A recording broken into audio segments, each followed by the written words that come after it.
best believe the fire's on its way now. Play dead, that's what you've been hoping. Told them I won't show, and they don't need to worry about me. But the quiet always comes first, then the devil brings the lightning and the thunder.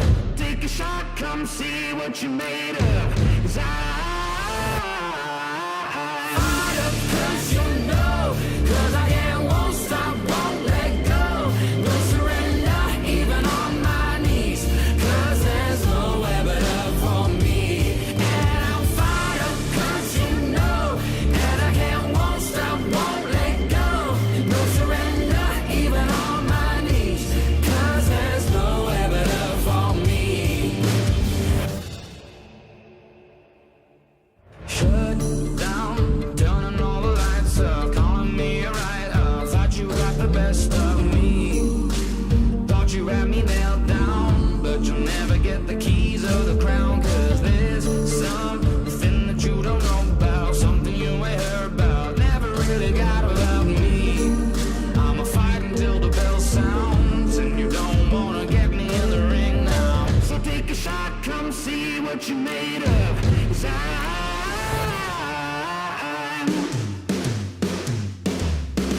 fired up 'cause you know, 'cause I can't, won't stop, won't let go. No surrender, even on my knees, 'cause there's nowhere but up for me. And I'm fired up 'cause you know, and I can't, won't stop, won't let go. No surrender, even on my knees, 'cause there's nowhere but up for me. Nowhere, nowhere, nowhere, 'cause there's nowhere but up for me.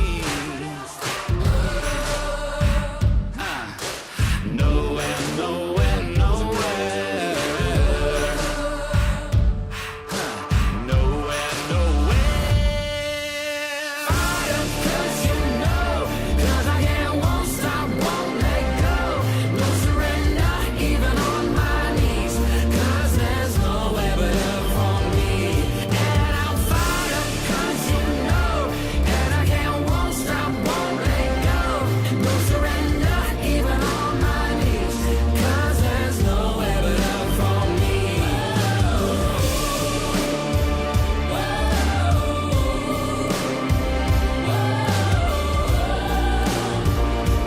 'Cause there's nowhere but up for me.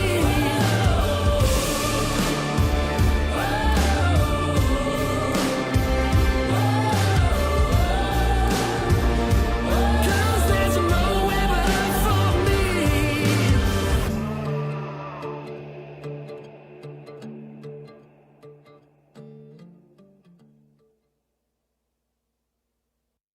I'm no immortal, but my fire will never die. They take me for a fool, I'm taken for a ride. The more my feet are battered, the more I'm taken down. The more they think I'm innocent, I'm fighting from the ground. 'Cause I can take this pain, it's changing me. I will rise up to the moment, and I won't stay the same. There's my decree. Burning like a flame, I'm coming the train. I'm coming your way, your way. Thunder with the rain, I'm flooding the game. Start running away, away. Battle through the pain, transforming the game. I'm storming your way, your way.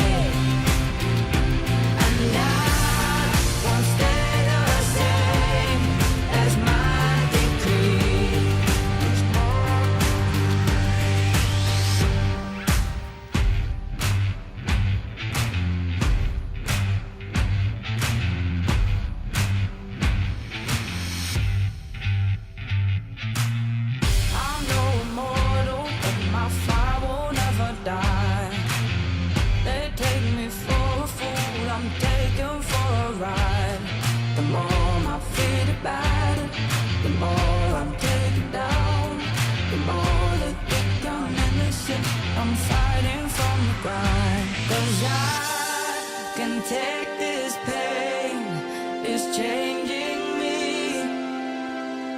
I will rise up to the moment and I won't stay the same. That's my decree. Burning like a flame, I'm coming a train, I'm coming your way, your way. Thunder with the rain, I'm flooding your game, start running away, away. Battle through the pain, transforming the game, I'm storming your way, your way. And I won't stay the same as my decree.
SCW is the official technology VAR of NASCAR.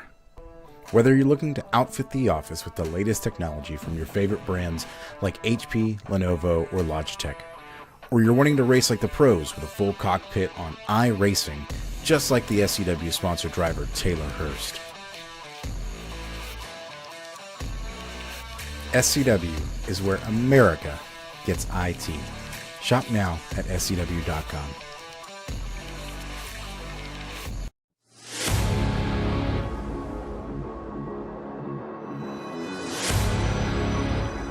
You wanted the best, you got them for abreast. Often imitated, never duplicated. The greatest show on dirt, the World of Outlaw.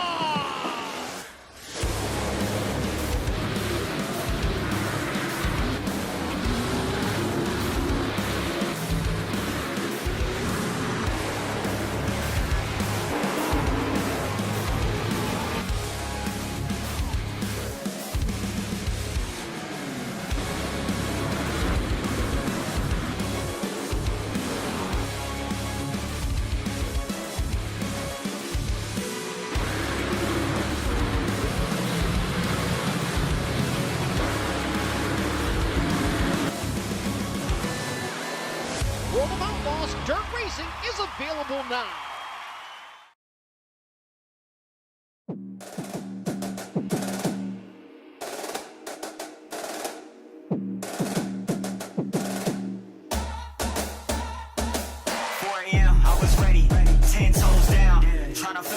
stadiums, minimum sold out. Mind, body, and soul. Got a heart full of gold. They can never hold me down. I keep my name on the low. How wild, my opponent been trying to chase for miles. The distance between looking like the West now. And my stamina adding up from setback, standing up. Look crazy, they see me and start pulling out their cameras. Tell them grab your pen, I'm giving lessons out. Getting bread, you won't worry about impression counts. Nah, you got a clue, ain't even a single sense about having potential and trying to pull the legend. This is the eNASCAR College iRacing Series. Big dreams for a big problem. The cars may be virtual, but the racing and scholarships are real. Big dreams for a big problem. We got big bags, we got big problems. They been mad that we been got it. I turn a big dream into a big profit. I turn a big dream to a big profit. We got big bags, we got big problems. They been mad that we been got it. I turn a big dream into a big profit. I turn a big dream to a big profit.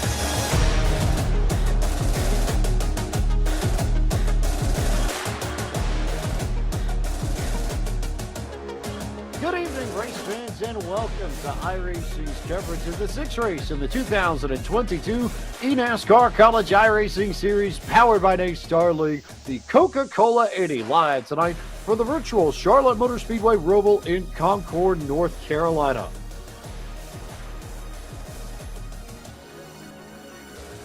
James Pike here alongside Terry Bradford, getting ready to bring you all the action. And Terry, road course racing for the first and only time in this fall semester for the eNASCAR College iRacing Series.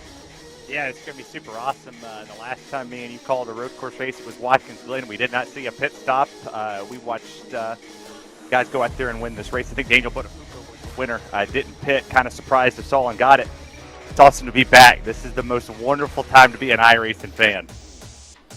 I noticed that you may or may not have a little bit more school spirit than I do. Of course, I suppose we won't commiserate on what happened to a certain football team this weekend. But if anything, you need to convince more Tennessee drivers to go road course racing. We've seen a few participants on the oval side. No Tennessee drivers tonight, but 40 drivers almost ready to bring it to you. 36, in fact. As we take a look at the schedule for the fall semester, we've already gone to Homestead, Miami, and Auto Club. Tonight, we're at the Roval at Charlotte Motor Speedway. We round out the semester at Nashville Superspeedway. The Time Attack opens November 11th, runs all the way through the 25th, and race day will be Tuesday, November 29th here on iRacing's channel. So one more race after this. Not quite a mile and a half, but this is the wild card, I think, by comparison to everything else, Terry, because it's just so different compared to what else we've run in this semester so far. Yeah, you're absolutely right. This definitely is the wild card. I mean, this is the only road course you're going to see.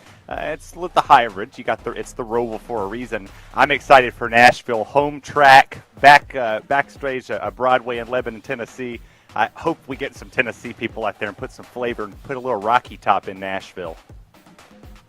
And also, Black Friday sale has finally begun. I know there are a lot of people in the community that were sort of asking about this and wondering when it might pop up. 50% off of all new memberships, 25% off of all renewals and reactivations of 1 year and 2 year when you go to iRacing.com/Black Friday. And personally, Terry, this is a sale that I take part in every year when I need to renew. I renew during the Black Friday period because you get the best deal to renew your account for the upcoming year, and that runs through December 1st. So go ahead and get your renewals in now, where you can get max value out of those deals and get on the service and run a little bit more.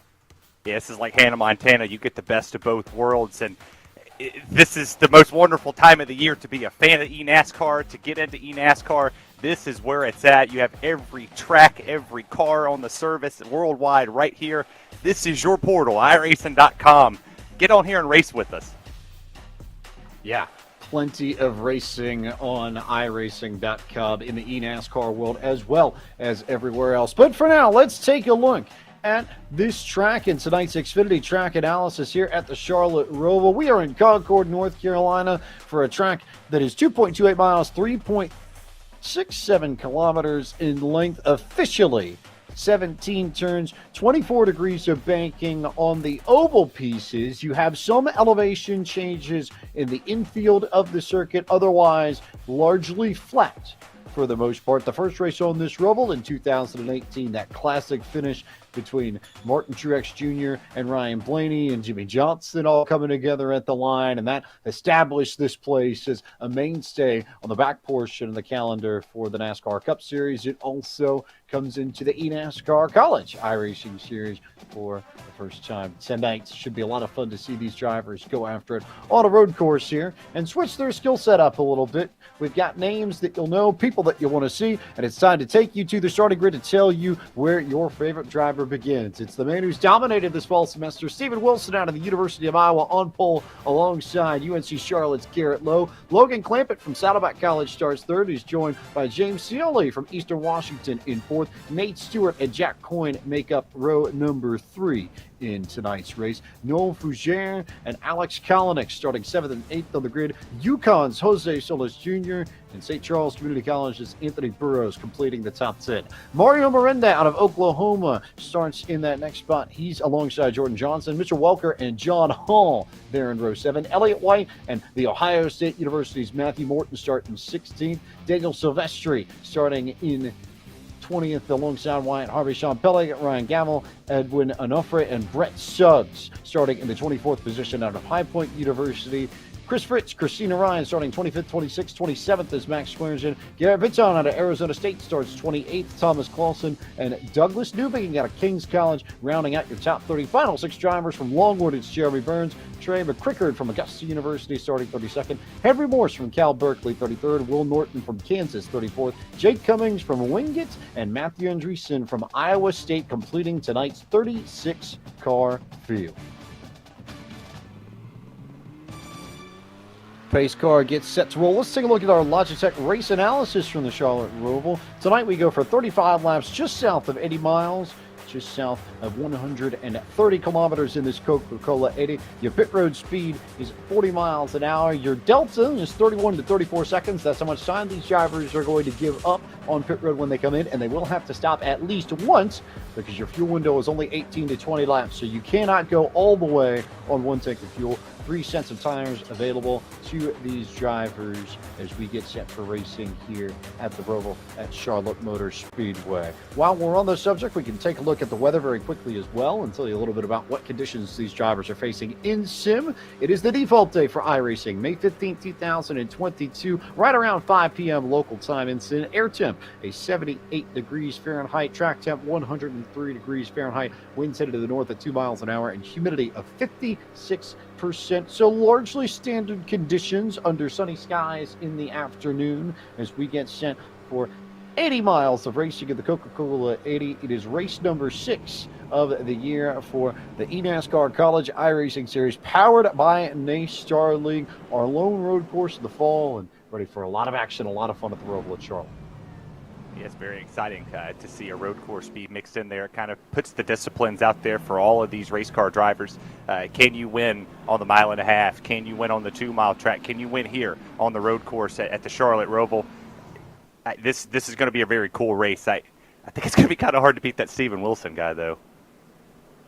It's the question that everybody's asking, and he's got some competitors, and he's got some people that know this track very well and parts of the Roval very well. Garrett Lowe, a regular competitor in Legends cars that you can also run on iRacing, as a matter of fact, and has run portions of this very Roval in the Legends car. Not the full thing. They don't send them all the way around the banking. They're a little bit small for that, but that infield portion, he's got plenty of knowledge of. One that you want to watch this evening as we remind you that the Black Friday sale has begun at iRacing. Head to iRacing.com/Black Friday to get 50% off of all new memberships and 25% off of renewals and reactivations of 1 year or 2 years. Head over to iRacing.com/Black Friday for more information. That sale active through December 1st. As we get set for the Coca-Cola 80 cars off in NASCAR 3 and 4 on the Roval. That means that they roll through turns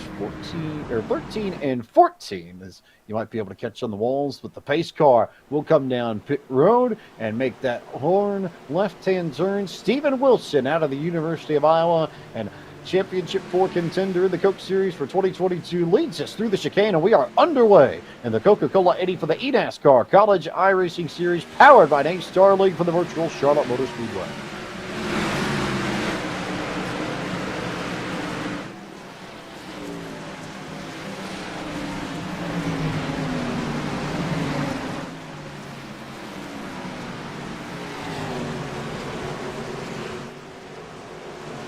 Battles here already in the top 5. James Steele trying to get around Nate Stewart. That's Washington versus Kentucky. So lots of physical distance and mileage separating those two, but in the sim, they are bumper to bumper right on top of each other. Part of the beauty of iRacing, I think, Terry, that you can be so physically spread out and yet at the same time be in such close quarters competition with one another. Yeah, it's absolutely right. And that's also a good time to use the Black Friday sale as well and come in here. You look at Mario Miranda right here in the Oklahoma Sooners machine, that 99 sitting there in 10th. He's a little bit of a road course ringer. I wouldn't be surprised if he goes up here and mixes it up. If we get a good solid battle in front of him, maybe he can get some track position here. Miranda representing the University of Oklahoma, well established on the athletic side for sure, and beginning to build out a pretty solid esports program too, of which Miranda proud to represent the group. I've also seen him active in the community, active in quite a few leagues on the oval side of things, and one of those drivers whose names you know and quite frankly are not shocked to see him in this sort of competition, given how fast he is week in, week out on the circuit. Yeah, you're absolutely right. It is good to see most of these colleges come out here and put an esports program together. It's the same thing with Xfinity, what they're doing with HBCUs. It's good to see diversity and inclusion in the iRacing community. Talking about a guy right here, we go back to Nate Stewart in the 4 machine. I was on Twitter scrolling through today, and he talked about, he said this is his opportunity to get a top 5. He sits right here in the 5th place position. Hopkinsville, Kentucky. He's a Kentucky Wildcat fan. It was good to see Tennessee blast those Wildcats on Rocky Top. There's your nightly Tennessee score update from Terry Radford, so no shocker there. But yes, Hopkinsville Community College officially is where Nate Stewart attends school. But I also did see him talking about tonight's race on social media. Remember, he had that barnstorming run at Homestead, Miami, where he qualified, I believe, in the mid-20s and raced his way all the way up to 10th and managed to grab the final $250 that were available in scholarship money that night. And for those who are just tuning in for the first time, we're going to give you the opportunity to listen to some of these cars as we go iRacing full throttle at the Charlotte Roval.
As you watch this intense battle around the 20th position, it's time to introduce the third member of our broadcast team for the evening. Kenneth Bueno now joins me in the booth, and Kenneth will be pulling a little bit of double duty for us at iRacing because he will also be part of the broadcast for the eNASCAR Contender iRacing Series at 9 p.m. Eastern, coming up right after our broadcast of the eNASCAR College iRacing Series from his home track, Homestead Miami Speedway. So, KB, you're going to be a little bit busy tonight.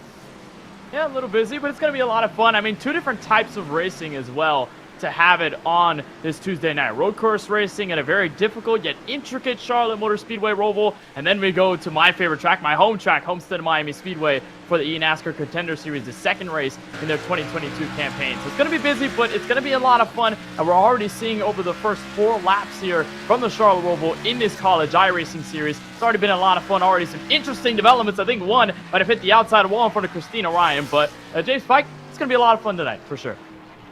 On board indeed with Christina Ryan representing Ohio University, the Bobcats of the Lancaster branch. Plenty of racing she's done. She's been an ever-present in this eNASCAR College iRacing Series, it seems. And currently working her way up towards the top 20, trying to chase down Elliott White for that first spot in the top 20. And everybody now, at this point, trying to gun after Jordan Johnson, who's got that last spot in the top 10. And a reminder, if you don't know what we're racing for tonight, this being the College Series, we're racing for scholarship money.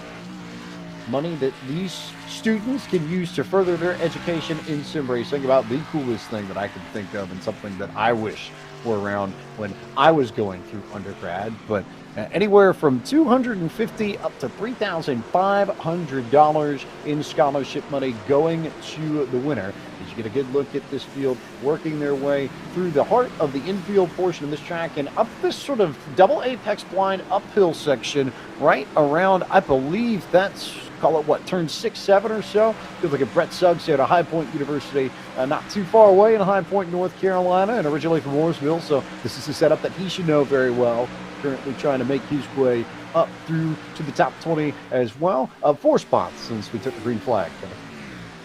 He's done a solid job, but also has the damage there on the right side of the machine. We saw him have a little bit of a moment coming out of NASCAR Turn 2 in front of Christina Ryan. So hopefully that damage isn't necessarily affecting the Ford Mustang all too much. He's got to worry about Matthew Anderson, though, in the 27 behind him. Here's a look at Wyatt Harvey. A little further up through the field, P18 right now, trying to hold off on Daniel Silvestri. And you could just tell, James, the physicality of a track like the Charlotte Roval. It isn't necessarily a permanent road course by any stretch of the imagination, as Harvey goes a little wide at the entrance of turn 1. And here comes Elliott White in the 19th challenge on the bottom, going into the rest of the corners on the infield. But this track does take a lot out of you. You've got low downforce. These tires are going to start to wear over the course of the 35 that we'll have here tonight. And this track just has the elevation change in the infield, has the NASCAR portion of the track. It is so tough to consistently put laps down here at the Charlotte Roval. We're seeing some of the effects here so far tonight. You may have caught the very nice and neat and clean background that Wyatt had behind his rig in that onboard shot that we showed you just a moment ago. That's because Wyatt is racing from Butler University's brand new esports hub that they have set up. So big moment for Butler Esports to get a dedicated space for them. Also, we'll give a cap tip to our audio engineer this evening, Cisco Scaramuza, who is an alumnus of Butler University. So plenty of Butler Bulldogs represented throughout this eNASCAR College iRacing Series as we go back to the battle up for fourth between James Scioli and Nate Stewart.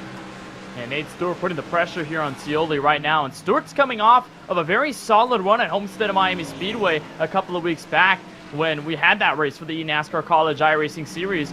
Finished inside the top 10, had a nice run all the way to the checkered flag, and Stewart already keeping that consistency high as he tries to put the pressure here on the 7 of James Scioli, the Hopkinsville College, the number 4 machine. And Stewart trying to look here as they head over the crest. And it looks like Stewart might just have a pass. But there's one thing here, though, to note about this Charlotte Roval race, James, as well, is that it is somewhat hard to pass. You need to maybe rely on a mistake by some of the drivers around you, or just find the right braking zone. There's only a couple places where really you can outbrake somebody going in and be able to complete a pass. Most of the infield is pretty much off limits unless you really make a risky move. So pretty hard to do. We'll see if Stewart can complete it as we look at the battle for 30th on back. This starts, James, with the number 9 of Jeremy Burns. Jeremy Burns, Douglas Newbegin, Thomas Clausen, and Garrett Vitton all fighting for position towards the back of the pack as they work their way out of the oval. Look at that drift there. That is impressive from Newbegin. He just about tried to slide it up into the corner as we move a little bit further up the racetrack and get a look at Jeremy Burns representing Longwood University in Virginia. They come down the back straightaway and towards the chicane that originally only spanned the backstretch and then was widened in 2019 after the Turtles did a little bit of a number on some of the real-life cars. Oh yeah, no, they were tough. They were tough on the real life drivers, but a lot faster. That chicane used to be that butt stop. You used to really have to send it in there if you wanted to make time, but of course they slowed it down, made it a hard braking zone, and also, touching back to my point, added another passing opportunity on the brakes. This track doesn't have many of them, so it just added that one on the back straightaway, gave the chance for some of the drivers to be a little gutsy down there on the brake pedal and be able to make some passes, but Burns doing a solid job of holding off Newbegin, Clausen, and Vitone right now, the 29, 72, and the 15. Everybody all single file, but again, we're probably going to see the mistakes come out at some point. We've seen the sideways action by Newbegin coming out of the infield road course section, so maybe those mistakes pop out, maybe the mistakes happen to the drivers around them, and the passes will happen as here's Nate Stewart further up through the field, getting around James Scioli. This is on the backstretch chicane, and a bit of contact going into NASCAR turn 3.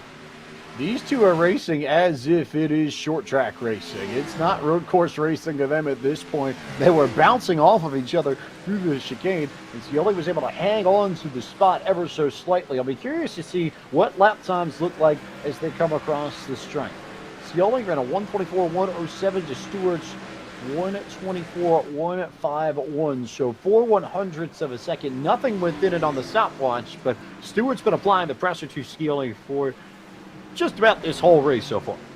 Oh, he definitely is quicker. It's just a matter of getting around this number 7. It hasn't been a matter of being faster because we know Stewart has been able to consistently put laps better, if not on the same pace as Scioli. It's just the space hasn't been there, nor the momentum for Stewart to complete it. Looks like they'll come over the crest, and Stewart is right there. This looks to be a setup again, James, for that back straightaway chicane. You want to grab as much momentum as you need to off of this section right here, this left-hander. Grab as much gas as you can. It looks like Scioli gets a little bit loose, and now this is the opportunity for Stewart to make the pass. I think Scioli notices that Stewart's a little faster, so he'll let him by. A little courteous act there from Scioli, and the pass for P4 on the racetrack.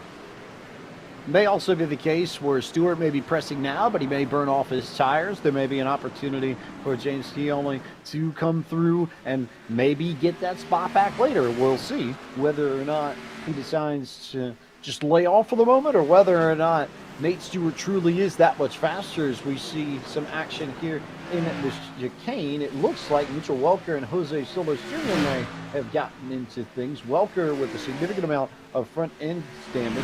Solis and Mario Miranda will come around to him. They'll get 12th and 13th. Of course, this group all chasing Jordan Johnson, who sits in the final scholarship position in 10th as it stands. $250 would go to Jordan Johnson of Kent State University if we took the checkered flag right now, but still plenty of race to go as we get a good look here at what happened to Mitchell Welker on the back straightaway in the chicane. Comes through, and he was chasing Jordan Johnson for position.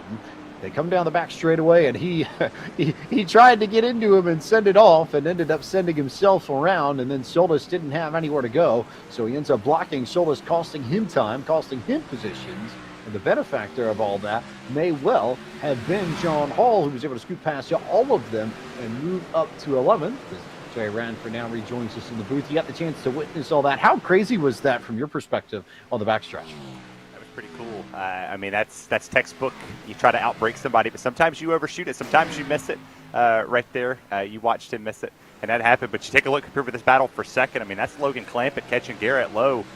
These two have kind of been around each other the entire race. They're chasing, Steven Wilson, and he's a hard person to catch, and they're just trying to hope to get second here. Wilson out in front by 4.5 seconds over these two, who also have a buffer of about 6 seconds. 2 Nate Stewart behind them as you look at Garrett Lowe out of Gastonia, North Carolina, just to the west of Charlotte by about 15 or 20 minutes or so along Interstate 85, which you can take all the way up to Charlotte Motor Speedway. It is effectively a straight shot for Garrett Lowe to Gastonia. And these two drivers also with plenty of experience, as does our leader, Stephen Wilson, in the eNASCAR Coca-Cola iRacing Series that just wrapped up a few weeks ago. Casey Kerwin, your champion for 2022. We've got some of those drivers who will be competing in the eNASCAR Contender iRacing Series event that will follow our broadcast of the College Series. Of course, for those who don't know, the top 20 in points from the eNASCAR qualifying iRacing Series, and those who finish 21st or lower in the Coke Series end up competing in the Contender Series, their second race later tonight, as you get information about the International Series race, which is also on the docket for next week as we ramp up the eNASCAR Winter Program. The D-Box eNASCAR International iRacing Series, powered by Digital Motorsports, kicks off from Las Vegas Motor Speedway at 6 p.m. Eastern next Tuesday night, November 15th. You can watch that at eNASCAR.com/live. Of course, that series featuring drivers from the NASCAR 50 Series, the NASCAR Peak Mexico Series, the NASCAR Wheeling Euro Series, and drivers from NASCAR's Drive from Diversity program, amongst other series. So those who might have a base more outside the United States, you'll see them in the eNASCAR International iRacing Series from D-Box, powered by Digital Motorsports. Yeah, I can't say more about how awesome the diversity and the inclusion is here. As you see this battle right here, Clampett, he's all on the back bumper, but the youth movement that's in iRacing right now, you see these college students. This series right here shows high schoolers going into college that maybe we could have more e-sports colleges out here where you ramp up a program and you could be the starter of that, to put iRacing in a lot of these colleges to show really how powerful this community is across the board. But to see our Coke Series drivers out here competing in this series just speaks highly of the level of talent that these youth are starting to push in at the moment. But you see Clampett, he kind of fell off of Garrett Lowe right there. Had a couple bad corners, got loose off the exit. But these two have matched lap times, James. They're right on top of each other across the board with 123.3s. Yeah, they are pretty much dead even with one another, and Nate Stewart has managed to start bringing that gap down just a little bit, so we'll see how he does. But for the moment, we're going to step aside for just a few and let you all catch a breath as these drivers continue to work their way around the Roval at Charlotte Motor Speedway. This is iRacing's coverage of the eNASCAR College iRacing Series, powered by Daystar League, the Coca-Cola 80 from the Charlotte Roval. We'll be back in just a few moments.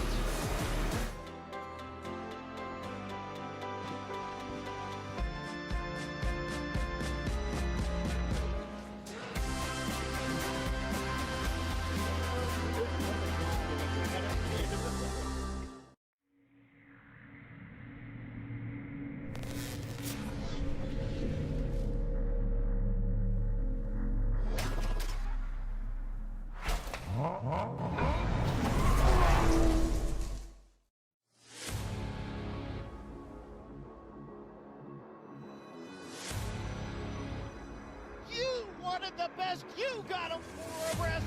Often imitated, never duplicated. The greatest show on dirt, the World of Outlaws.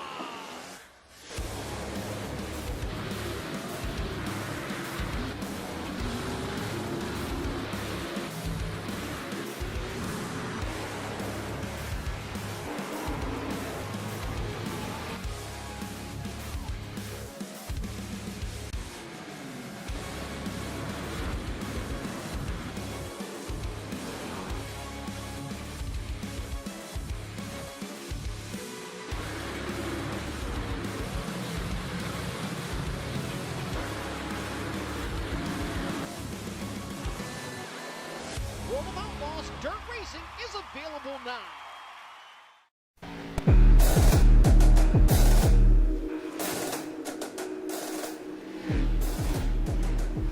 Tonight's broadcast of the eNASCAR College iRacing Series, powered by Daystar League, is brought to you by Coca-Cola, the official fan refreshment of eNASCAR. By Logitech G. Through design, engineering, and a love of driving games, Logitech G takes racing simulation to another level. Logitech G, the official wheel and pedals of the eNASCAR Coca-Cola iRacing Series. By SCW. Whether you're looking to outfit the office or race like the pros, SCW is where America gets IT. Shop now at scw.com. By Playseat, the official racing chair of eNASCAR. and by Xfinity. Get the reliable connection you need to keep up with the race from start to finish. Unbeatable internet made to do anything so you can do anything. Xfinity, proud premier partner of NASCAR.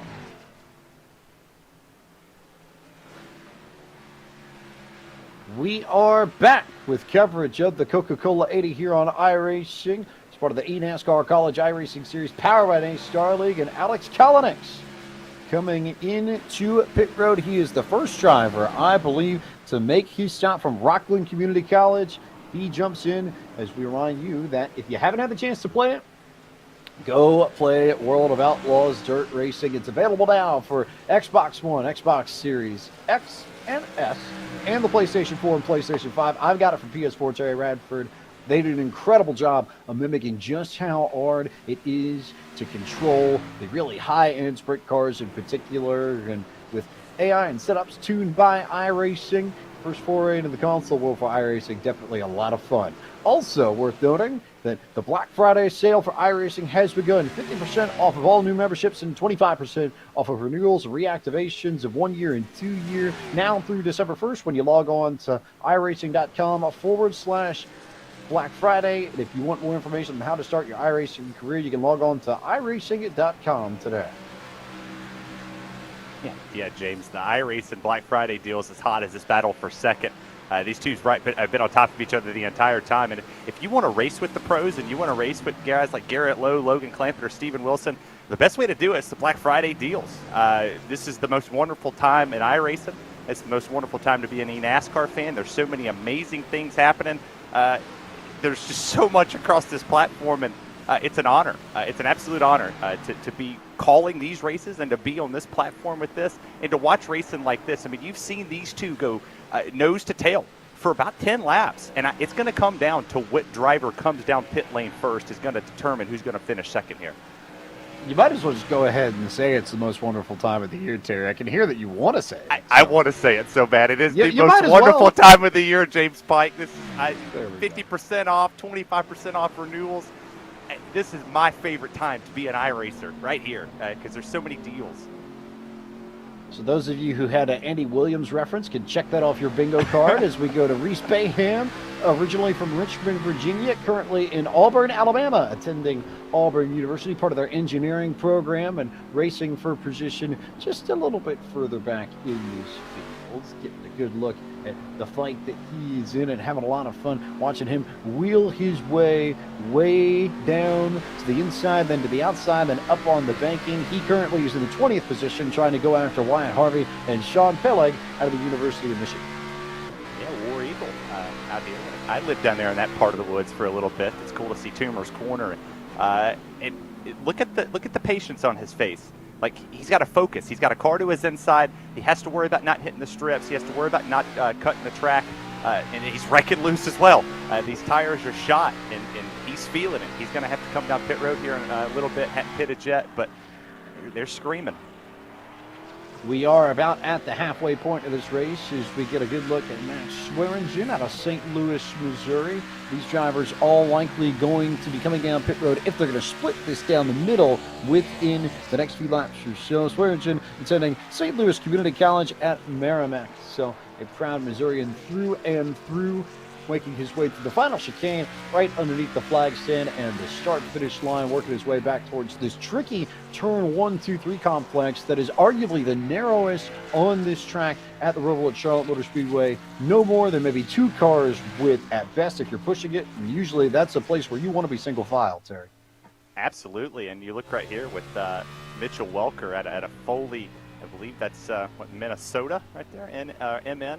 My Tennessee, graduate out there is not really that great, but you see the different hand positions, you see the different wheels. You saw a lot of people with the regular NASCAR wheels, and then you see more like an F1 style right here, more control in that car. But you see a couple things happening around the racetrack. The 76 has had a good run so far, trying to get a little bit better here and fighting for every position. I can hear our director, Drew Adamson, coming through our ears. Look at his steering wheel.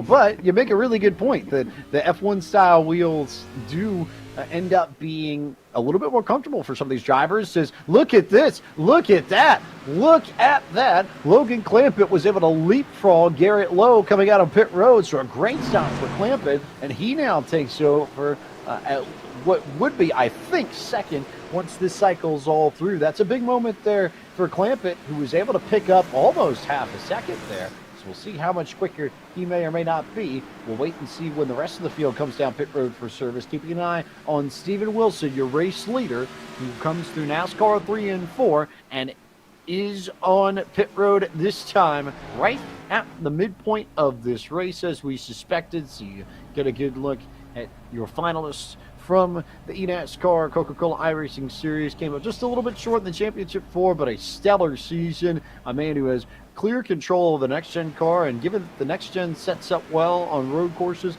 maybe not a surprise that he's running well. Nate Stewart also coming in as well for service.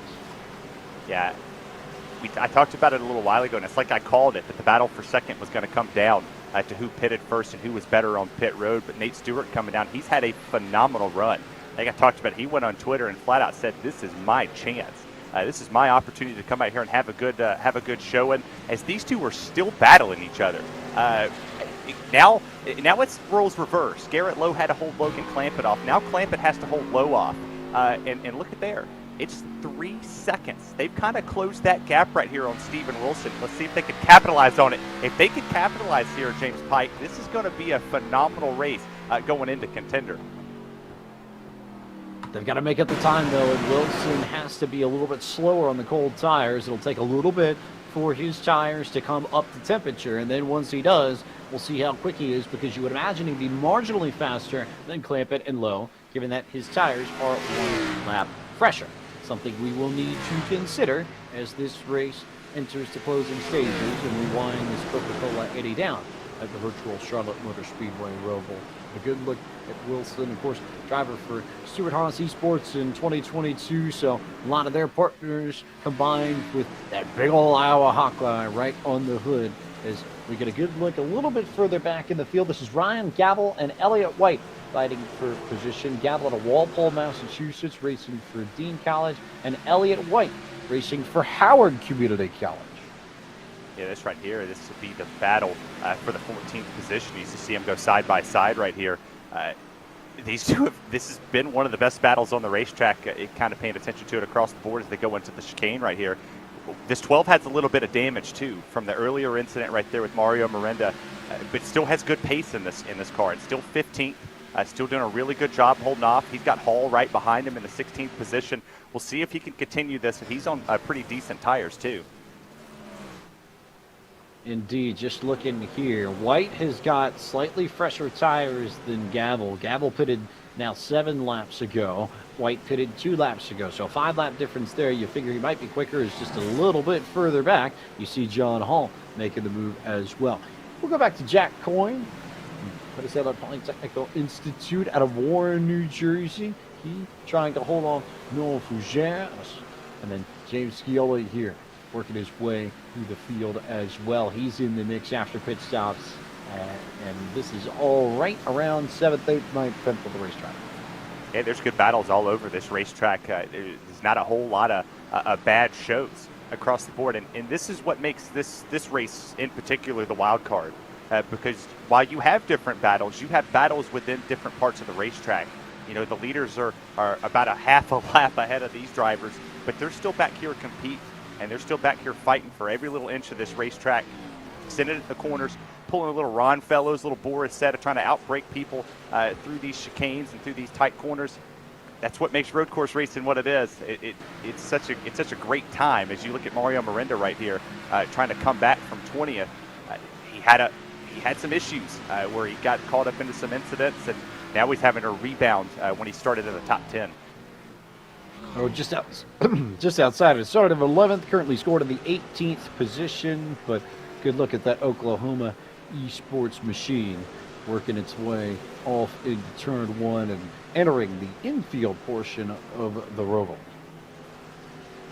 Oh, look at it. We caught the wall right there. He's back in the fence as we come part of the Roval. That's Christina Ryan out of Ohio University right behind her. Meanwhile, a little bit further up, believe this is, or rather a little bit further back, this is Sean Peleg and Jake Cummings. Peleg with that fabulous Wolverine logo from the University of Michigan. And then Jake Cummings out of Wingate University, originally from Pottstown, North Carolina. Helps when you grow up near Pottstown to know how to pronounce that. A lot of people would miss that one. But Peleg from Heartland, Michigan. I hear they got a big game over there in Michigan at some point in time. Something about Ohio State and Michigan fighting in Ohio State this month. Sorry, the Ohio State, I get corrected. Michigan versus the Ohio State University out here. I hear that's going to be a big college football playoff conversation and whether my Volunteers get in or not. You call it the Ohio State? I thought if you're in Michigan, it just gets called. Well, yeah. I know Ohio State calls it that. I know Ohio State just calls Michigan that team up north. Yeah. They don't like the letter M all that much. I wonder why. We look at Temple College's Thomas Clausen of Terrell, Texas, racing Longwood University's Jeremy Burns. This is 31st and 32nd on the racetrack. Yeah, there's so many great things about this college series. And just the college rivalries between us. They make contact right there through the bus stop there. But there's so many passionate fans. College football, basketball starting up, soccer starting. There's so many things in the college world. And, well, you come to sim racing, you got the eNASCAR College Series. We love our college sports just as well as everybody else, and it's good to see fans tuning in and supporting something like this. And the universities, without them and without these drivers, we wouldn't have nothing to do on a Tuesday night, James. And a reminder that all these drivers are racing for scholarship money. Don't know if we've got the opportunity to pull up the graphic that details every single little spot, but we do have the info on hand. It's $3,500 to the winner tonight in scholarship money, $250 to 10th place, and varying amounts of scholarship money between second and ninth. In between that, it descends as we get a look at the race for fifth. James Gully, Nola Fugere, Alex Kolonix, and Jack Corn. These drivers all racing for what would be $1,500 in scholarship money if they could get to P5. Yeah, that battle for fifth is really heating up. The seven's holding it right there. Putting some decent lap times down that last time he came by with a 123.4. Knowles really fast behind him. He's about 0.4 faster. And then you've got Alex Kolonitz and Jake Coyne back there as well. And it's starting to close into this battle. It's interesting to see the good points of the racetrack that every driver's better at. Some drivers are better going into the front stretch chicane, going to the start-finish line. Some are better here on the back stretch chicane. As you're going to see Jack right here trying to make this pass. He looked at it, maybe trying to scare him just a little bit of Alex Kolonitz to get him to push out of that groove, maybe overdrive it on the exit, but he didn't. They both held it very straight. But every driver has their own little spot in their niche in this racing surface that they're just better at. And look at the concentration on him down there. He's ready. I believe the operative phrase is, I just wanted to rattle his cage a little bit. I think that's how that goes. I could be wrong about that. But last I checked, that's usually how this works, right? I mean, tomato. He got in there. He made Alex think. And that's what a lot of these drivers have to put into their toolbox. If you made a driver move up out of the groove to change their line compared to you, as you look at Will Norton right here, look how the focus on him as well. He's sawing at that thing. That 25 machine's been all over this racetrack in the 17th position. This just shows you the grip level on this racetrack does not exist. Look at that wheel. He's fighting it left and right. Look at it. He's just so focused and determined to keep this thing on the racetrack and out of the wall. Also, this being the Kansas University car, we can definitely call that a rock chalk white, can't we, Terry? I think we could. They trolled Tennessee this weekend by tearing the goalpost down and not needing to GoFundMe, but that's fine. As you look at the Cyclones down here, that's Matthew here in a 27 machine. Don't you just love college sports? Ames, Iowa, good atmosphere for all sorts of people, so I've heard. Good things, genuinely a lot of good things about life at Iowa State as he is trying to fight his way around Max Schwergen out of St. Louis Community College, Merrimack, just ahead of him. So Iowa versus Missouri on tap here, and this is 27th and 28th that you are watching as well. And gets a little bit wide there, coming up the hill. This one of the trickiest corners, if not maybe the trickiest corner on the racetrack. They go up that blind hill and come around. Also of note, as we slide to the University of Delaware's Chris Fritz, look down there at the bottom right. That is a VR headset that he is wearing, a different way to run an iRacing, but definitely one that opens up your eyes a little bit. I've had the opportunity to try out VR racing just a little bit, but it really does change the way you move your head around the cockpit and just look at the track around you. I fight really hard just to stay on the racetrack with my eyes looking at my monitor, much less looking through a VR headset and getting, spun around and getting nauseous from what's in there. But there's so many different ways to come out here and do it, and the best way to do it is still, we kind of have a Black Friday deal as well to go out here and go get your VR headset, have a lot of fun, and come race with these pros. If you're in college, this is a good time to join iRacing. It is indeed a good time. A good idea if you want to get involved in iRacing as we go to Jordan Johnson, who is fighting Mitchell Welker for that final spot towards the back of the top 10. This is for the last spot in scholarship money as you go on board with Johnson, also running that formula style rim that we talked about in a few cases before. Look at how aggressively Johnson attacks the curbs in his Kent State machine. Yeah, he's really aggressive there. I mean, you see, look at him. He especially in this corner right here, turn one, coming down here in the 2 and 3. You talked about this being the most aggressive and one of the hardest corners to master here at the Charlotte Roval. He really had to fight it left and right, sawed at it just a tad bit, and you just see the car control and just the focus, the mental focus that he puts on there. He's just doing a great job. Really, really solid work here from Johnson. Just has to try and get that $250. It's right there, proverbially speaking. When you look up the racetrack, it is that position separating Jordan Johnson from a little bit of scholarship money at the end of this night. And for some of these drivers here who might be a little bit more inclined to run well on the road courses, this is their best opportunity of the semester to go get some of the scholarship money. And you're seeing a few different names up towards the front of this field. Yes, we know about Steven Wilson, Logan Clampett, Nate Stewart, some of the ones that we've seen regularly in the college series, but Jack Coy and James Guillaume in particular really making the most of this road course race. And you absolutely have to, James. I mean, you think about Nashville being next. If you don't get it here, then you kind of have that opportunity where you might have to put a ton more laps down at the Nashville Super Speedway for those, qualifying hot laps before you get into the race. But you look here at the 49 machine, not in position here, but that are in position. I'm sorry, that's third place, trying to catch up to Logan Clampett. These two have battled all race long. That's a difference of some good money to go to your college and your tuition. So we'll see if Garrett Lowe can catch Clampett here in the remaining 9 laps. Yeah, there's a little bit of a difference in money for sure as we have a good opportunity to look through this. It is, as it stands, $2,500 versus $2,000 to third place.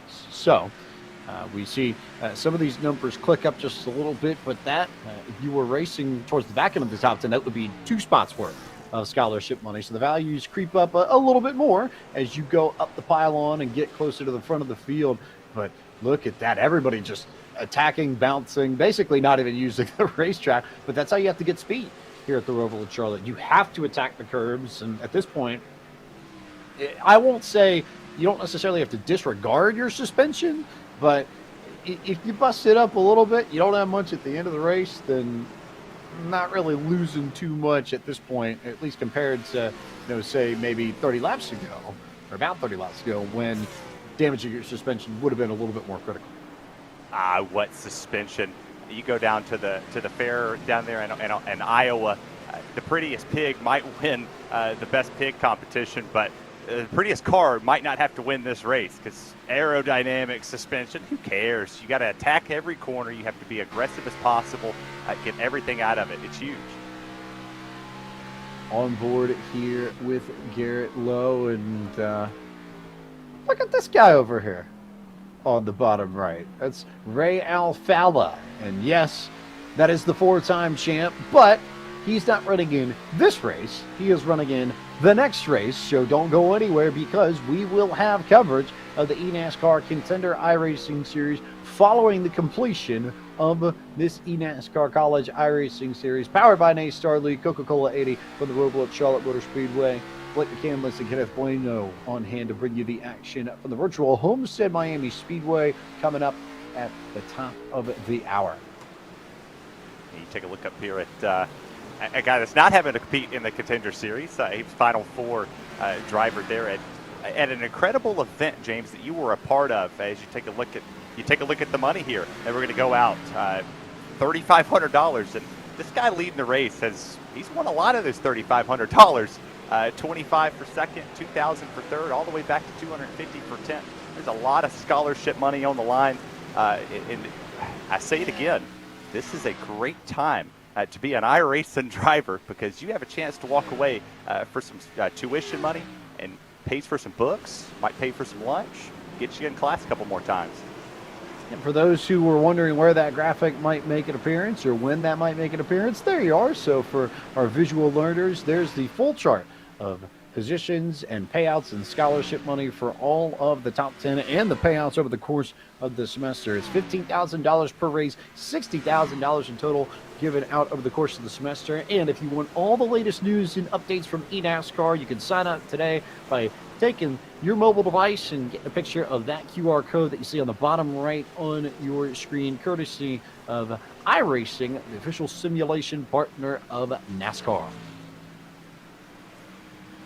Everybody should grab their phone and scan that QR code. There's a lot of great information that comes out from the eNASCAR side of the things. But that event that happened at the NASCAR Hall of Fame, wasn't that just an amazing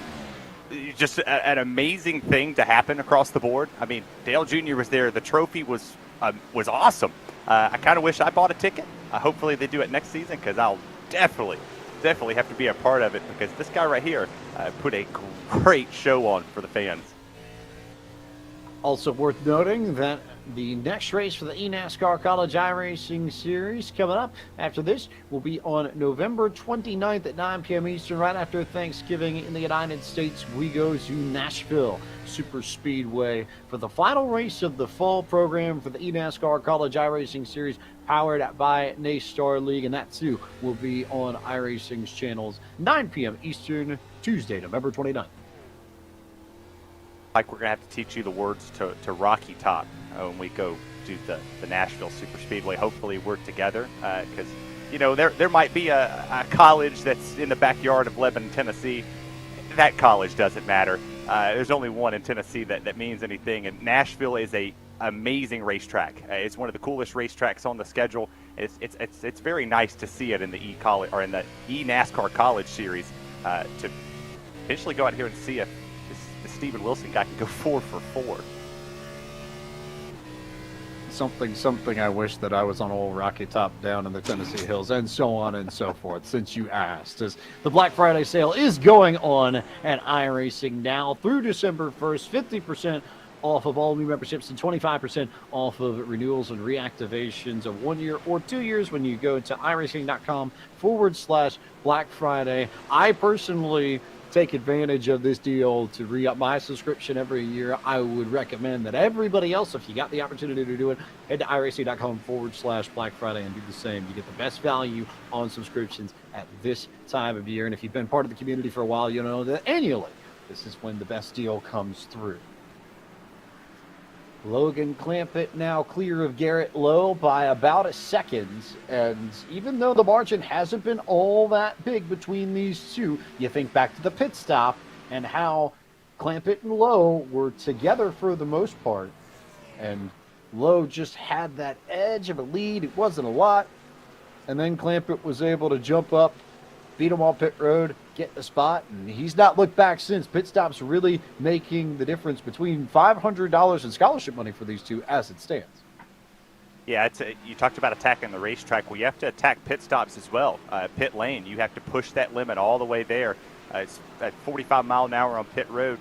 You have to find a way to get to 46. You have to find a way when it tells you, hey, you got to slow down, to slow it down, pick it back up, and you have to keep playing with that. But these two drivers right here, they have so much talent and so much know-how and knowledge about racing. That shows you that Logan Clampett strategized his way there. He took it, and he hasn't looked back. He's allowed Lowe to catch him a little bit, but nothing too crazy. He's beat him in about 3 sectors around this racetrack, and he's still pushing as hard as possible to go up here and try to challenge that 10 of Steven Wilson.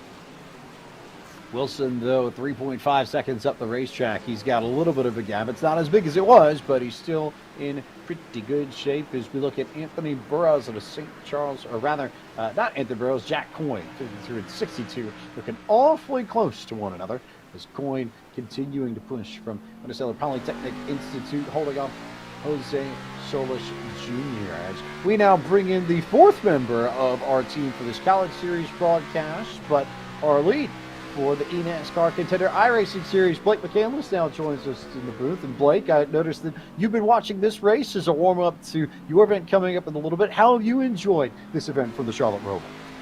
It's been great, James, seeing everything that's going on in the eNASCAR world. Obviously, a lot going on here in this college series. I wish, again, this is something I wish that was going on maybe 4 or 5 years ago when I was in school. That would have been great timing for me. I just missed the bell by a little bit. But, of course, a lot to look forward to tonight. We talk about looking forward to this Contender Series race. Going to the Homestead Miami Speedway, going to be a quick trip there from Charlotte, or Concord, North Carolina, I guess I should say.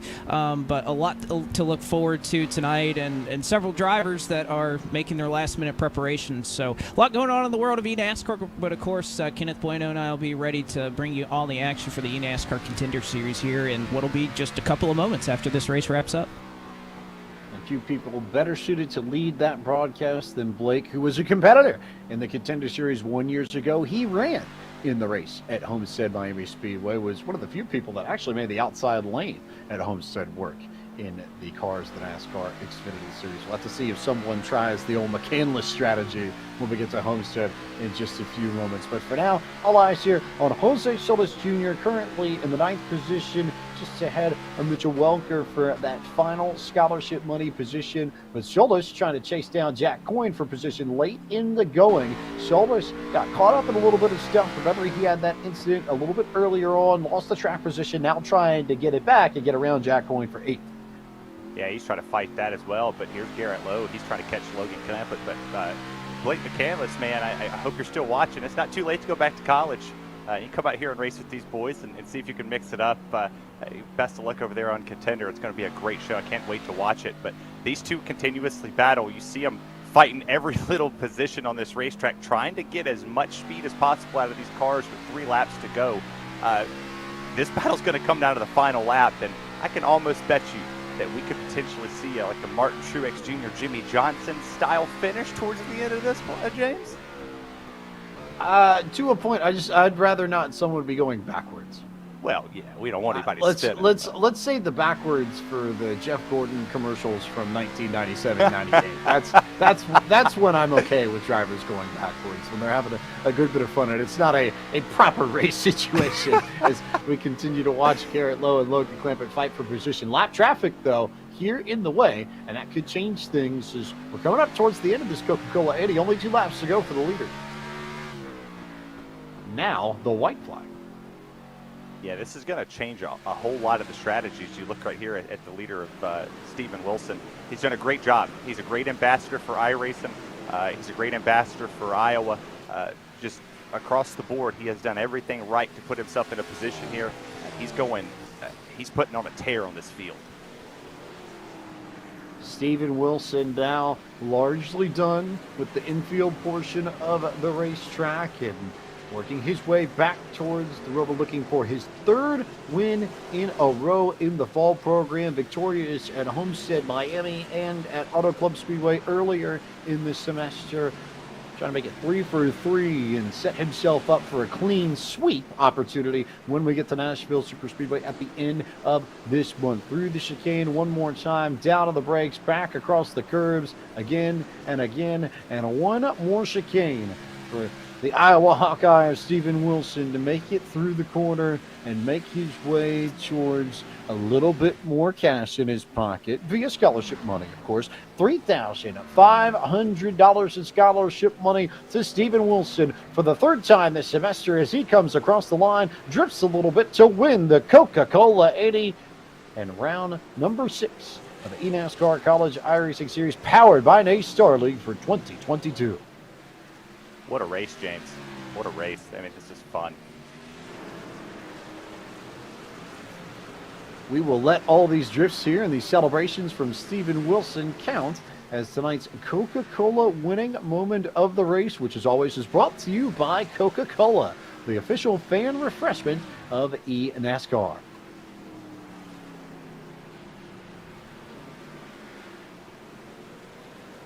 I suppose the drifting turned into a bit of a cruise here. He's decided to just sort of hang out a little bit. Doesn't have to press as hard now that he's got victory. We'll now turn our attention towards the Coca-Cola move of the race and check out some of the best highlights from this Coca-Cola 80 here at the Roval at Charlotte Motor Speedway.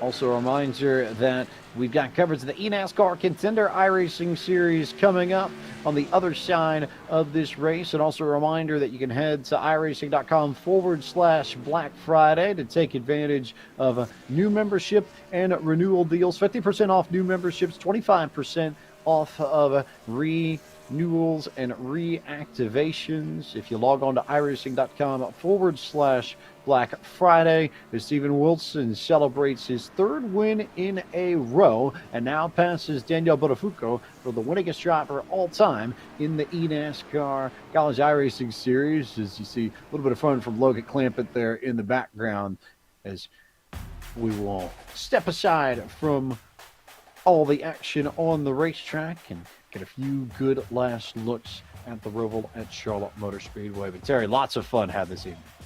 It was such a great time. It's always awesome and a pleasure to be here for the eNASCAR College Series. These drivers put it all on the line to represent their school, to represent themselves, and represent their sponsors, to put a great show on for us. And I cannot wait to see Nashville.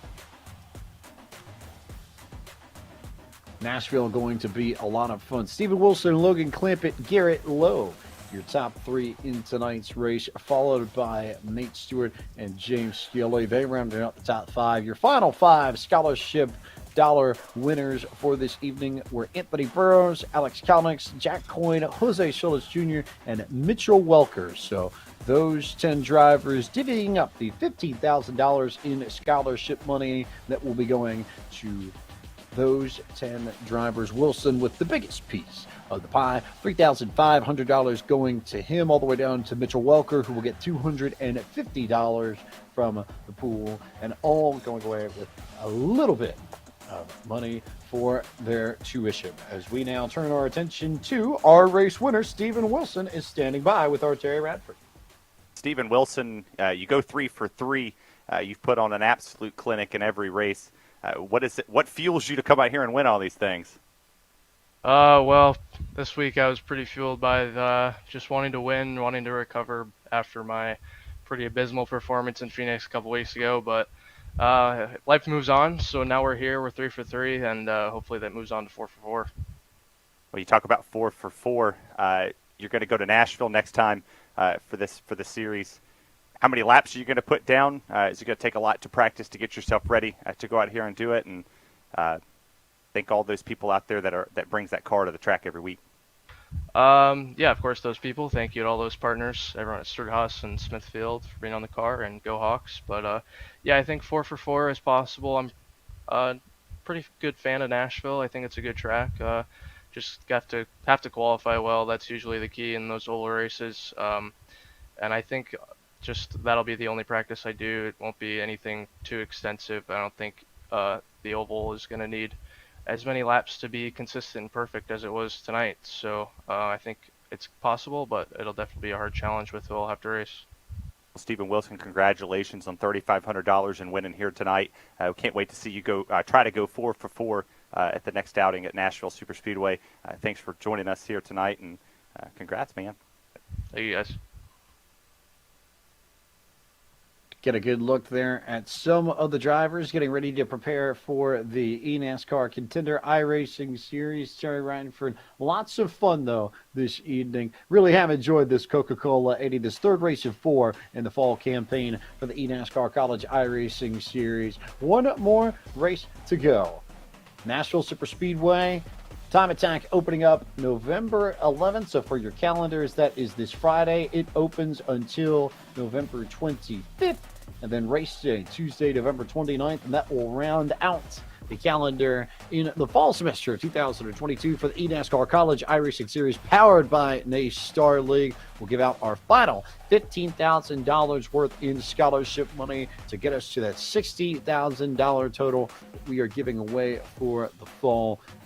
Lots of money going to a great cause. And as Blake said, as you said, as I've said, Terry, it would have been so much fun to represent Belmont Happy in this, as we remind y'all that 50% off new memberships, 25% off of renewals and reactivations of 1 year and 2 year in the iRacing Black Friday sale, which you can take advantage of by going to iRacing.com/Black Friday. That now open through the 1st of December, the best time of the year, the best value to renew your subscription, Terry Radford. If you're going to do it in the month of November. Do it during this Black Friday sale. Come be a part of this greatness. Come be a part of the iRacing community. I love seeing new members out here on the racetrack from the rookie level all the way up to the A licenses. Come be a part of this. There's so much opportunity here. I love iRacing so much, and 50% off new members. And go renew.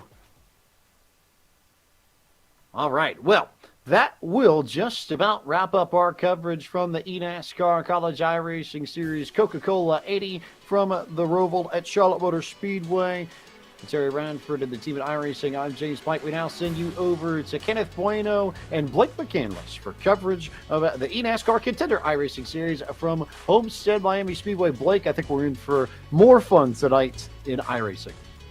Certainly so. And again, of course, you can be part of the fun on iRacing with 50% off all new memberships as well. Of course, if you're a returning member like me, you have 25% off of renewals and reactivations of either 1 year or 2 years, 12 months, or 24 months. So be a part of the fun. You can be a part of this series next season. You never know if you sign up now and get to be a part of the Road to Pro ladder in 2023. But this is the 14th season for the eNASCAR Contender iRacing Series, but the stakes have never been higher. Only 6 races remain in the quest to determine the starting field for the 2023 eNASCAR Coca-Cola iRacing Series as these drivers prepare to take on the critically acclaimed Homestead Miami Speedway. I'm Blake McCandless, joined alongside by my broadcast partner in the booth tonight, and Kenneth Bueno. And Kenneth, a week ago, the first statement was made for many of these drivers looking to reach the top of the ladder and climb their way to the Coke Series next season. But Homestead looms large as a place where you can pad your current point standing or reset if things didn't go so well as we take a look at the rest of the schedule. That's exactly the point, Blake McCandless. It's the statement from Phoenix in the first race of the Contender Series. Either tonight is a build-up off of that statement, or it's a full-on response based on what happened 1 week ago. And this is going to give us the first chance at a 1.5-mile intermediate racing for the field. So if, let's say, some of the guys in this field aren't necessarily short-track veterans, short-track kings, tonight is the opportunity for them to master the larger track in Homestead Miami Speedway and be able to capture some well-needed points on the route to the eNASCAR Coca-Cola iRacing Series bid for 2023. Well, as you take a look right here at the Road to Pro ladder, of course, the qualifying iRacing Series, you can see all the way on the left. Well, we're well past that. That was with the trucks. We determined the 70 drivers through round 1 down to 20 for round 2 that supplemented us into the eNASCAR Contender iRacing Series where we currently sit right now. We've won We've run one of a scheduled 7 races for this Contender Series, and after that we will determine the 20 drivers from this series. The top 20 will have their chance to take on the eNASCAR Coca-Cola iRacing Series in 2023. So a lot to be determined in these cars, which of course follow, as you can see at the very bottom, you can see the trucks for the qualifying Road to Pro iRacing Series, the Xfinity cars, which we'll be using tonight, and of course the next-gen cars in the NASCAR Cup Series. But these cars are rolling on the grid, Kenneth, as we're going to take a look at how they're starting, and I think somebody going to be very happy after last week. Vicente Salas, after winning at Phoenix, he is at the top of the board once again. 32.607 will put him on the front row, and North Force Racing Zone, Derek Justice will make up your top 2 spots.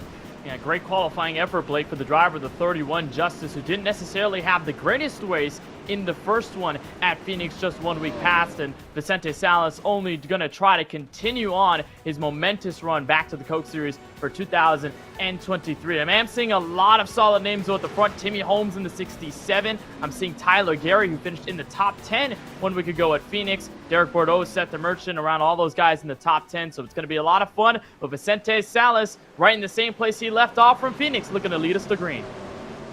You see right there, Falkingham and Tucker Minter will complete your top 10. And just like any official series, 1 pace lap. The pace car going to dive to the safety of pit lane as the field will work its way out of turn number 4. Green flag is in the air. We are set for 100 laps in the second race of the 2022 eNASCAR Contender iRacing Series.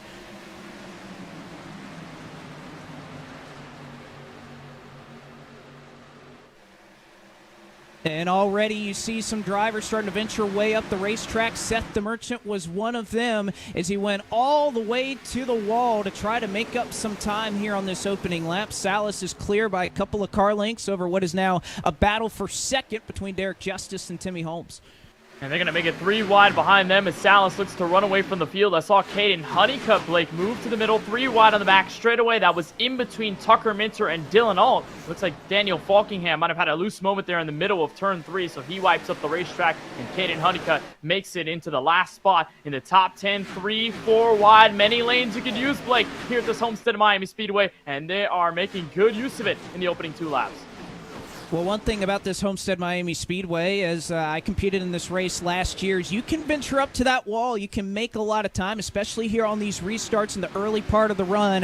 But I don't know how often you'll see drivers make all their way up to the top of the racetrack, as the tires do a number up there. As you can see, Ray Alfala right there. This is all the way back outside the top 20. Ray Alfala right now running in the 25th position, and he's probably one of the biggest stories coming into this race, Kenneth. Ray Alfala, who's been he was a part of the inaugural Pro Series or Contender Series in 2009. He has been a part of the competitive eNASCAR ladder as long as it has been around, and yet here he is here. Didn't exactly have a great run at Phoenix, as well outside the top 20 or top 21 that we're going to take into the Coke Series.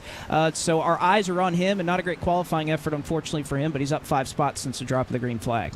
But the one thing that Ray has, Blake, over a lot of the drivers in this field is the experience. He's been in the Coke Series for so long. He's been in this Contender Series for many years on end as well, and he's performed at the top level. And even with these Xfinity cars, he's done formidable against these guys, been able to dominate some races, and that's why you continuously see him at the top level of eNASCAR often over year after year after year. He's been so good. He's called 4-time for a reason, and right now picking up some spots in the field, so a solid early progression for the driver of the 51 as he works to the middle. Looks like a couple of drivers up top, but everybody so far, Blake, not wanting to venture too far out as Vicente Salas clears ahead by roughly half a second.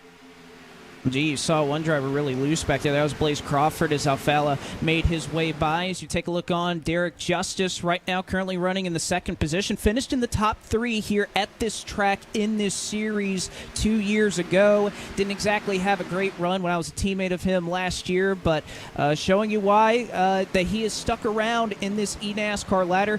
definitely did not have a series to write home about last year or this past season in the eNASCAR Coca-Cola iRacing Series. But when it comes to this Xfinity car, Derek Justice, very attuned, knows what he needs underneath his race car, and you can see exactly why. Qualifies second and currently runs there right now.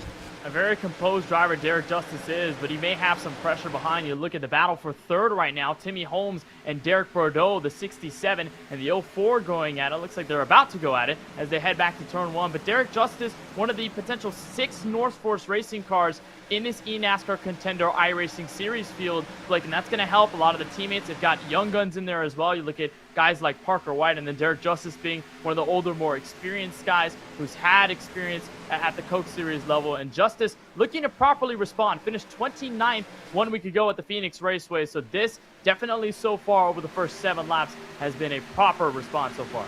It has, and we take a look here at Dylan Alt, which, by the way, we're talking about a busy night in eNASCAR. How about Dylan Alt, who was running in that race earlier at Charlotte? And I can say that is a big commitment from Dylan Alt. When you think about how much effort goes into this series for these drivers, all the prep, all the setup work and everything, they are working down to the very last second before this race starts on what they have to do tonight. And Dylan Alt said, you know what, I'm going to try to compete for some money for college and work my way into the Contender Series and back into the Coke Series next season. So Dylan Alt, a very busy night for him as he's doing pretty solid right now, running in the 11th position for Elliott Sadler. Can we call it the double for Dylan Alt tonight? I guess college, we can. Ran Contender. But yeah, Alt has been so good, and he ran the College Series race as well, Blake, here at Homestead, Miami, a couple of weeks back, and he was one of the best drivers. Wasn't able to overcome completely Steven Wilson, who won that race, but Alt finished well within the top 3, had such a strong run, and it looks like he's building on that right now. P11 and working on some of the Altus Esports guys. Ryan Doucette, Seth the Merchant, if he can move up to P9. And you see a lot. You're going to see a lot of that in this series. A lot of orange, a lot of blue. Those Logitech cars. There's a lot of them in this series. As we ride on board with Daniel Falkingham, you see a couple different lines here. Some drivers going to the bottom. Some drivers going all the way to the top, or at least above that seam. Multiple lanes down there on the bottom. As man, look at all the memorabilia that Daniel Falkingham has right there. That is a great sim racing setup, if you will. I am jealous. I am very jealous because of all the diecast he's got behind him. But look at the setup most notably. It looks a little normal at first glance, but then you take a look at the details. He's looking to his right. Most drivers in sim have the monitor completely centered where they're looking forward right over the top of that steering wheel, but Falkingham is looking to the right. So a unique, comfortable setup here for the driver, the number 39. We saw him get a little bit loose in the opening laps into turns 3 and 4, but has since collected himself back through, sitting P14 right now. But just one of the many unique setups that, like, a lot of drivers can have on iRacing just based on how comfortable they are. Well, look, I don't know if it looks quite comfortable to me. It reminds me of dirt racing almost. You'd want to be looking to the right, and here is Falkingham, who, you know, he's obviously not on the dirt track right now, but you know what? For any of these guys, if they get to this level of competition, they can have the setup the way they want it. I think that's good enough. If they can be here, they can have whatever they want. I mean, I have a 13-year-old steering wheel when I was driving in this series last year, so whatever works, whatever is comfortable, that's what you need to go with. That's the great thing about sim racing, though, Blake, is that you can have anything. You could have a 13-year-old steering wheel. You can have one that just came out last year, a couple of months ago. I know Logitech G came out with a direct drive wheel not too long ago, but it's any type of setup that you would want, just depending on the circumstance, depending on how comfortable you are. As you look with Ray Alfala once again a little further back in the field. And we rode with him a little bit earlier. He is now up to the 24th position, is Ray Alfala, although you can see a challenge there from the outside. Blade Witt, part of the Coke Series each of the last 2 seasons, is trying to maintain his spot in that series. And Blade Witt able to do a little bit of early work right there. Makes that pass look fairly simple on Ray Alfala, so he'll slot back into 25th. And Alfala, his last time down in this series, it wasn't that much of a struggle for him. He was the series champion back in 2019, won a couple of races over the midst of that season, but right now Alfala a little bit behind the 8 ball as the competition gets ever so tougher to try and keep your spot in that series. You can see some names scroll across the top of your screen. I mean, look at Briar LaPrade. He's running 37th right now. He was a part of the Coke Series last year and was very strong in this race at this track last year. That's how tough the competition is. And that's a point, Blake, that we made in the eNASCAR Road to Pro qualifying iRacing series a couple of months before we started tonight's race, and even one week ago to start the Contender Series, was that this field was so competitive. There are so many drivers that have an equal shot at getting into the Coke Series for 2023. Doesn't matter if they're a young gun, doesn't matter if they're a veteran, they are all so competitive, and that's what makes a series like this so well put together and so well blended.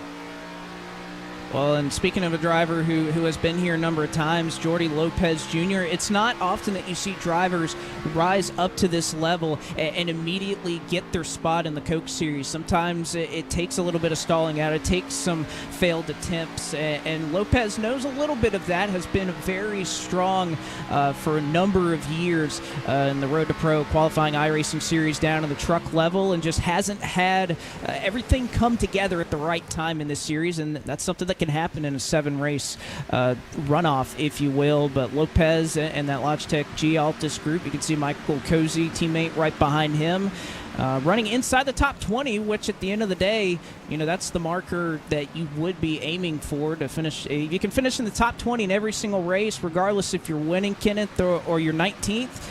You'll be moving on to the Coke Series, so I'm sure this is a run they'll take right now.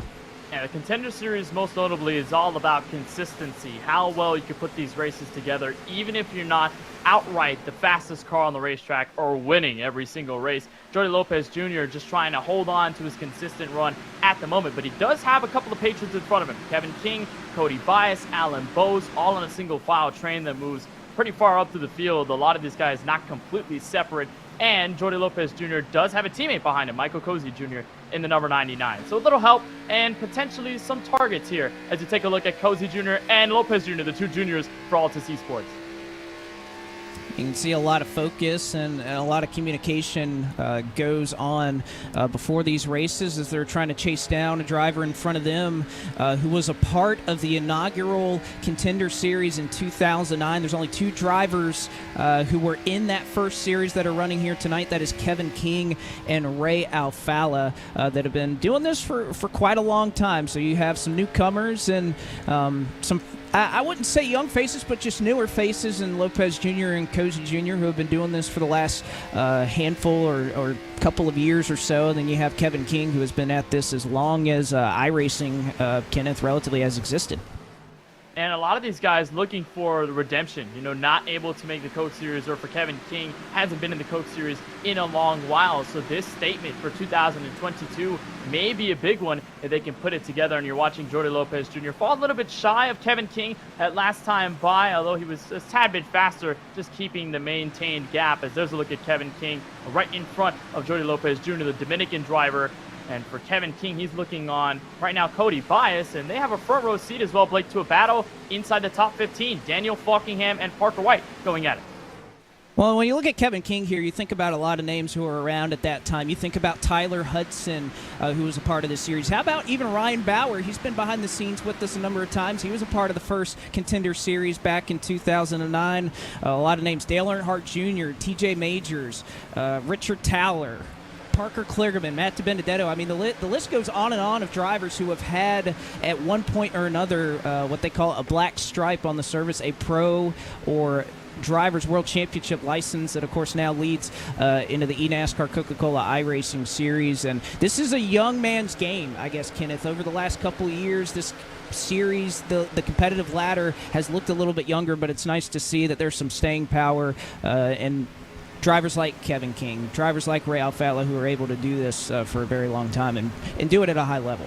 It's somewhat of a solid balance, and it kind of makes this series and iRacing a lot more unique than a lot of other esports. Most others, you see the young guns take over immediately, and all the guys, if you're around for 2 or 3 years, you're considered a quote-unquote veteran, a washed-up one, and you could easily get replaced by all the younger guys. But you see these drivers like Kevin King, You know, you look at Real Fala, all these guys are older, but they're still contending well with these younger drivers. So it's awesome to see the balance there in this Contender Series, as this is a nice battle brewing up Blake for second on back. Contending well, no pun intended, as you can see right there. Derek Justice running in the second position. Was under assault there for just a moment by Timmy Holmes and Derek Bordeaux, who have look to be very strong and are all trying to chase down Vicente Salas, who, aside from pit strategy, has led every single lap in this eNASCAR Contender iRacing Series so far this season, as we are on lap 24 of 100 of our second race. The biggest thing to look forward to here, Kenneth, though, I think, is the strategy that these drivers can employ. Of course, you'll have some that I think go to that 50-lap marker. We looked earlier, our fuel window is around 55 laps or so, give or take, so you can definitely get to halfway. But I wonder if there's going to be some drivers that try to two-stop this, that think around lap 30, lap 33 or so, they're going to try to make their way to pit road and see if there's not some time that can be gained through trying to two-stop it by having fresh tires, because we know how much the fall-off happens here at Homestead, Miami.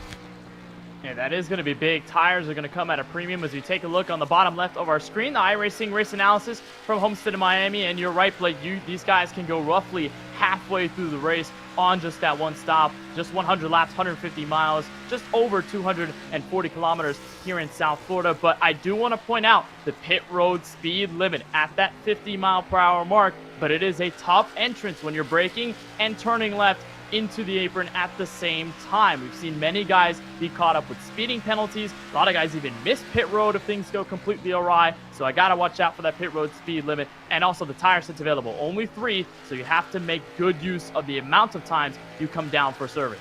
And one of those sets of Goodyear Eagles are on their cars right now. So there are 2 sets on pit road. That's something that if we get some yellow flags here tonight, will come into play. Of course, this race last year went caution-free, so didn't have to worry about that last year. But of course, as we were mentioning earlier, the Black Friday sale is upon us. It is 50% off. That's right, 50% off of all new iRacing memberships. So if you haven't been on the service before, please come and join us. We'd love to have you be a part of the iRacing experience for 50% off. And of course, you're watching this race, you're a member of iRacing yourself. There's no better time to renew your subscription for 12 or 24 months with 25% off on Black Friday. Kenneth, I know every single year this is around the time I look to re-up my iRacing, because there's always a nice little discount coming with it. So I'm probably actually going to do that after this race is over, to be quite honest with you. You know, you said 50%. My mouse immediately went to the iRacing website. I was about to re-up as we're doing the broadcast right now, but it is a great deal. And if you're not on iRacing, it's the perfect time to get a subscription. And there's a lot of exciting things for 2023 on the service. So if you're not on the service, definitely worth joining. And if you already are a member, you got to get on this deal, because it's going to be a lot of fun to be able to save a little bit of money and have the service and be able to re-up it once again. Here's a look at Parker White, though. P14, one of the younger drivers in this Contender Series, Blake, out from Maine. And look at the rig there. I think a couple of monitors and a flight rig in the back. He is a flight enthusiast, an airplane enthusiast. He does have an Instagram account based on plane spotting, so pretty cool.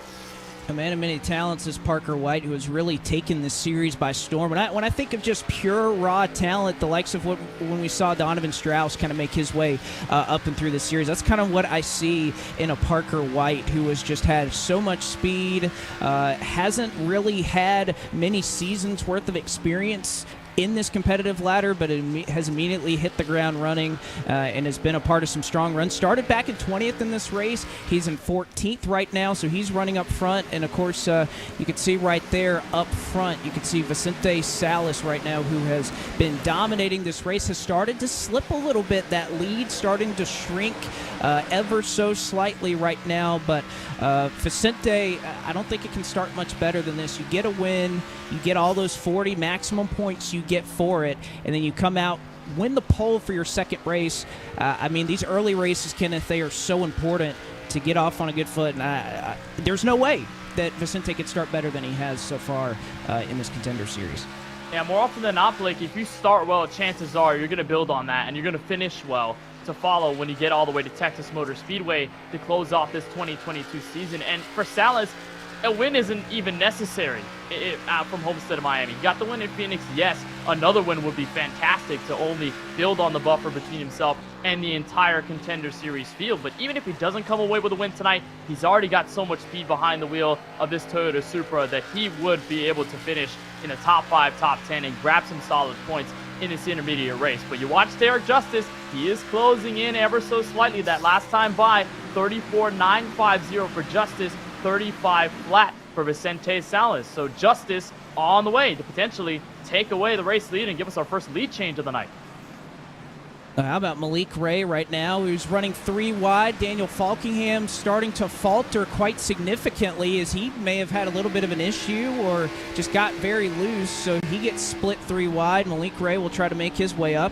Here we have Taylor Hurst, who was awfully strong. I believe he was second 2 years ago in this race, in this series. As you see, almost contact there between Malik Ray and Michael Cozy Jr. just up the road. So Taylor Hurst trying his best to crack into the top 20. We're starting to see a lot of fall off here, Ken. At this point in the run, drivers who have really saved their tires are starting to make their way forward. Malik Ray, one of the best of them. He's up 11 spots since the drop of the green flag. And Daniel Falkingham, probably the opposite example, started 9th, is back to 25th right now, as there is a battle for the lead up front. Derek Justice is all over the back bumper of Vicente Salas. And he's going to look to the inside this time through. I think he backs out, though, understands he did not want to take that risk, and Vicente Salas could have easily pinched him in the middle of 1 and 2. Justice going to look higher up the progressive banking here out of the second corner, but they are also inviting Timmy Holmes in the 67. So while Justice is trying to play offense, he may have to look in the rearview mirror and play some defense. Here comes Holmes to the inside. The 67 will go. Justice will try and pinch down low. Holmes cannot make the run happen, and Justice will hold on to P2 for now. You see Justice able to hold on. And by the way, Vicente will be at the SKUSA Super Nationals at the Rio in Las Vegas next week, the biggest championship event in the United States for karting. So, of course, we wish him well. I know he even ran a late model at Hickory Motor Speedway earlier this year. So we have a lot of iRacers who are getting it done, both in the real world and in the virtual world. I mean, you can look a little bit further back. How about Caden Honeycutt? Had his career best NASCAR Camping World Truck Series finish at Phoenix in the championship race, finished 9th in that race. It was the first top 10 for his team at a non-short track or plate track since 2019 Las Vegas. So Caden Honeycutt doing a great job in that number 30 truck. He runs the number 30 tonight as well. You can see the paint scheme matches exactly what he's running in the real world as well.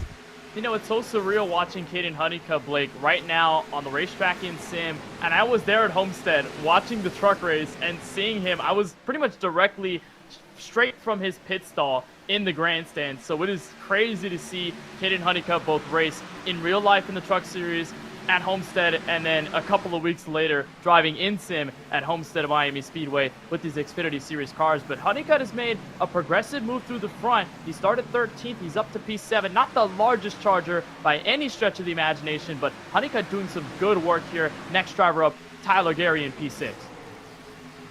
Yeah, Gary doing a solid job there in P6. I thought that driver behind him would make a little bit more of a charge to the front. Colin Keister, the defending winner of this race in this series. He started 19th in this race, and again, I was a teammate of his, and I lost 4 spots during the race. He drove up from about 20th and won. So I was thinking that at some point we would see Colin Keister a little bit further up the road than where we see him right now. You can see Parker White once again still running in that 14th position. You have Alan Bowes right in front of him, who competed in the Coke Series this past season. Also have Wyatt Tinsley. A lot of North Force Racing being represented. The two-time, I guess when you talk about iRacing teams, they have won this race each of the last 2 seasons. Then you have Nathan Lyon, who won in 2019, representing Dead Zone Racing, who is represented by that car that is directly behind Wyatt Tinsley and Alan Bowes.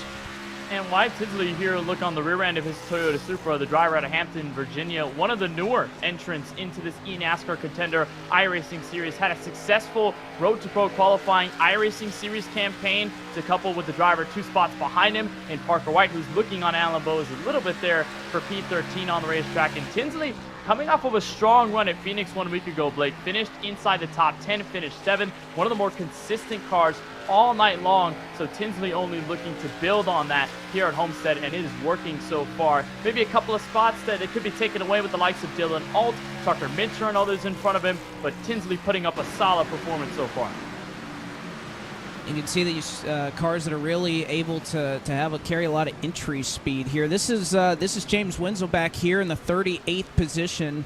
Unfortunately, got involved in a lap 1 incident at Phoenix a week ago and started back in 38th. I would know a thing or two about that. I think my average start in this series last year was like 37th or something like that. So I know it is difficult for James Wenzel if you try to start here in the back. At this point, Kenneth, I would kind of think alternate strategy. Maybe you try to pit 10 laps early or something like that, catch a caution, because clearly right now, at least the way things are going, the pace just quite isn't there. You maybe need to think outside the box if you can't make that happen. So Wenzel, as well as Casey Tucker, Daniel Smallwood in a bad position right now. We also have one driver who is behind the wall. Kyle Myers disconnected from the race, had a little bit of an internet issue, I believe. So Kyle Myers, unfortunately, 10 laps down. It looks like he's going to have to write this off as a drop week for him, which that is a good note as well. 7 races, only your top 6 in terms of points scored to count towards the overall point standings. Yeah, that's going to mean a lot by the time we get to Texas Motor Speedway. But to touch on James Wenzel, yes, you definitely need to have somewhat of an alternate strategy, and he's got a teammate a couple of spots in front of him as well for Alta C Sports. So they may have to put out that blueprint. We're already at lap 42. We're getting closer to that fuel window, so you have to try something different because this race has gone green the entire way throughout Phoenix. You had maybe a couple opportunities early to change a strategy or do something different with some of the carnage we had in the opening laps, but so far this race has been perfectly clean. We've had no real issues on track or contact between drivers. So if you're Wenzel, you have to do something, and you got to do something quick. Well, and that's typical for this series because it's one thing when every single spot you're fighting, you're clawing for money, for points, for prestige for your team like you get in the Coke Series, but it seems like in this ladder, drivers, especially once they're above that threshold, when they're inside the top 20, they tend to be a little bit smarter about things, that they know that there's another lap to fight for, that, you know, of course it's great to win, it's great to run in the top 5 and get the best finish you can, but you can even see right there in that battle between Parker White and Tucker Minter, a lot of room being given, drivers just kind of recognizing that it's not worth trying to do something irrational. But speaking of, I wouldn't say irrational, but definitely outside of the box, you see Ray Alfala, who had fallen back outside of the top 30 on that run. He's doing exactly what we were talking about earlier, Kenneth. Things aren't going your way. Why not try something? And so Ray Alfala right now going to be on fresh tires, and he's going to run over this field for now with about a 10-lap tire advantage. But back up front, battle for the race lead between Vicente Salas and Derek Justice. I like that call by Alfala. Change things up. Make a difference out of the rest of the field. Don't be following everybody. Don't be on some monkey see, monkey do type thing. You just do something different. Go on pit road. Try to see if this strategy works. And if it doesn't, oh well, you know you tried. As you look at Justice, still hounding on Vicente Salas. The only thing that Justice hasn't been able to do is to get around Salas. So that definitely shows you how good Salas has been on the defensive end. But now we've got some more drivers to join Ray Alfala as ones to pit. You bring in Taylor Hurst. You bring in Ryan Doucette, Alan Bowes, all in for the pit stop. Yeah, Taylor Hurst came in. Briar LaPrade was another name I heard call over the radio. There's Ryan Doucette, who was very strong in this race a couple years ago in this series. Finished up in the top 5. But they are 3 wide right now. That car on the bottom, that's Ray Alfala. You can see visually the difference that fresh tires make while everybody else is ailing on those old tires, and the field is responding. So perhaps Ray Alfala looking to try to gain some spots. The rest of the field is going to respond to that as we see many more drivers winding up a little bit short of that 50-lap marker to try to gain some spots. We saw Seth DeMerch in that last lap. He went all the way to the wall in 1 and 2 to try to make it work. So drivers trying a lot of different strategies now as they open up the racetrack, and continue to see that battle for the race lead within half a car length between your top 2. And it's so interesting to watch as well, Blake, because you always have that big waiting game. Who's going to pit first? And most of the time, sometimes the drivers who just pit first isn't necessarily gaining so much in the later part of the run as you look at the number 27 machine of Cody Bias coming on for service in his Toyota Supra. But it's a big waiting game to see who comes first. Alfala did it, and then everyone said, all right, Alfala's in, let's follow him. Let's try to come down pit road, and let's maybe jump these leaders who are staying out. Look at this intense battle, though, around the latter half of the top 10 and even stretching to the top 15. They are 3 wide all over the racetrack. Dylan Alt in the middle. You look at a couple of drivers all over the track, Tucker Minter, Parker White, and it is getting unbelievably intense for position going back to turn 1. Oh, man, and this was all caused by contact between Dylan Alt and Colin Keister. It kind of stacked up the rest of the field. You can see Alfala there on the top going by on the fresh tires, and here comes Derek Justice down to the bottom in 3 and 4. Salas going to go up top.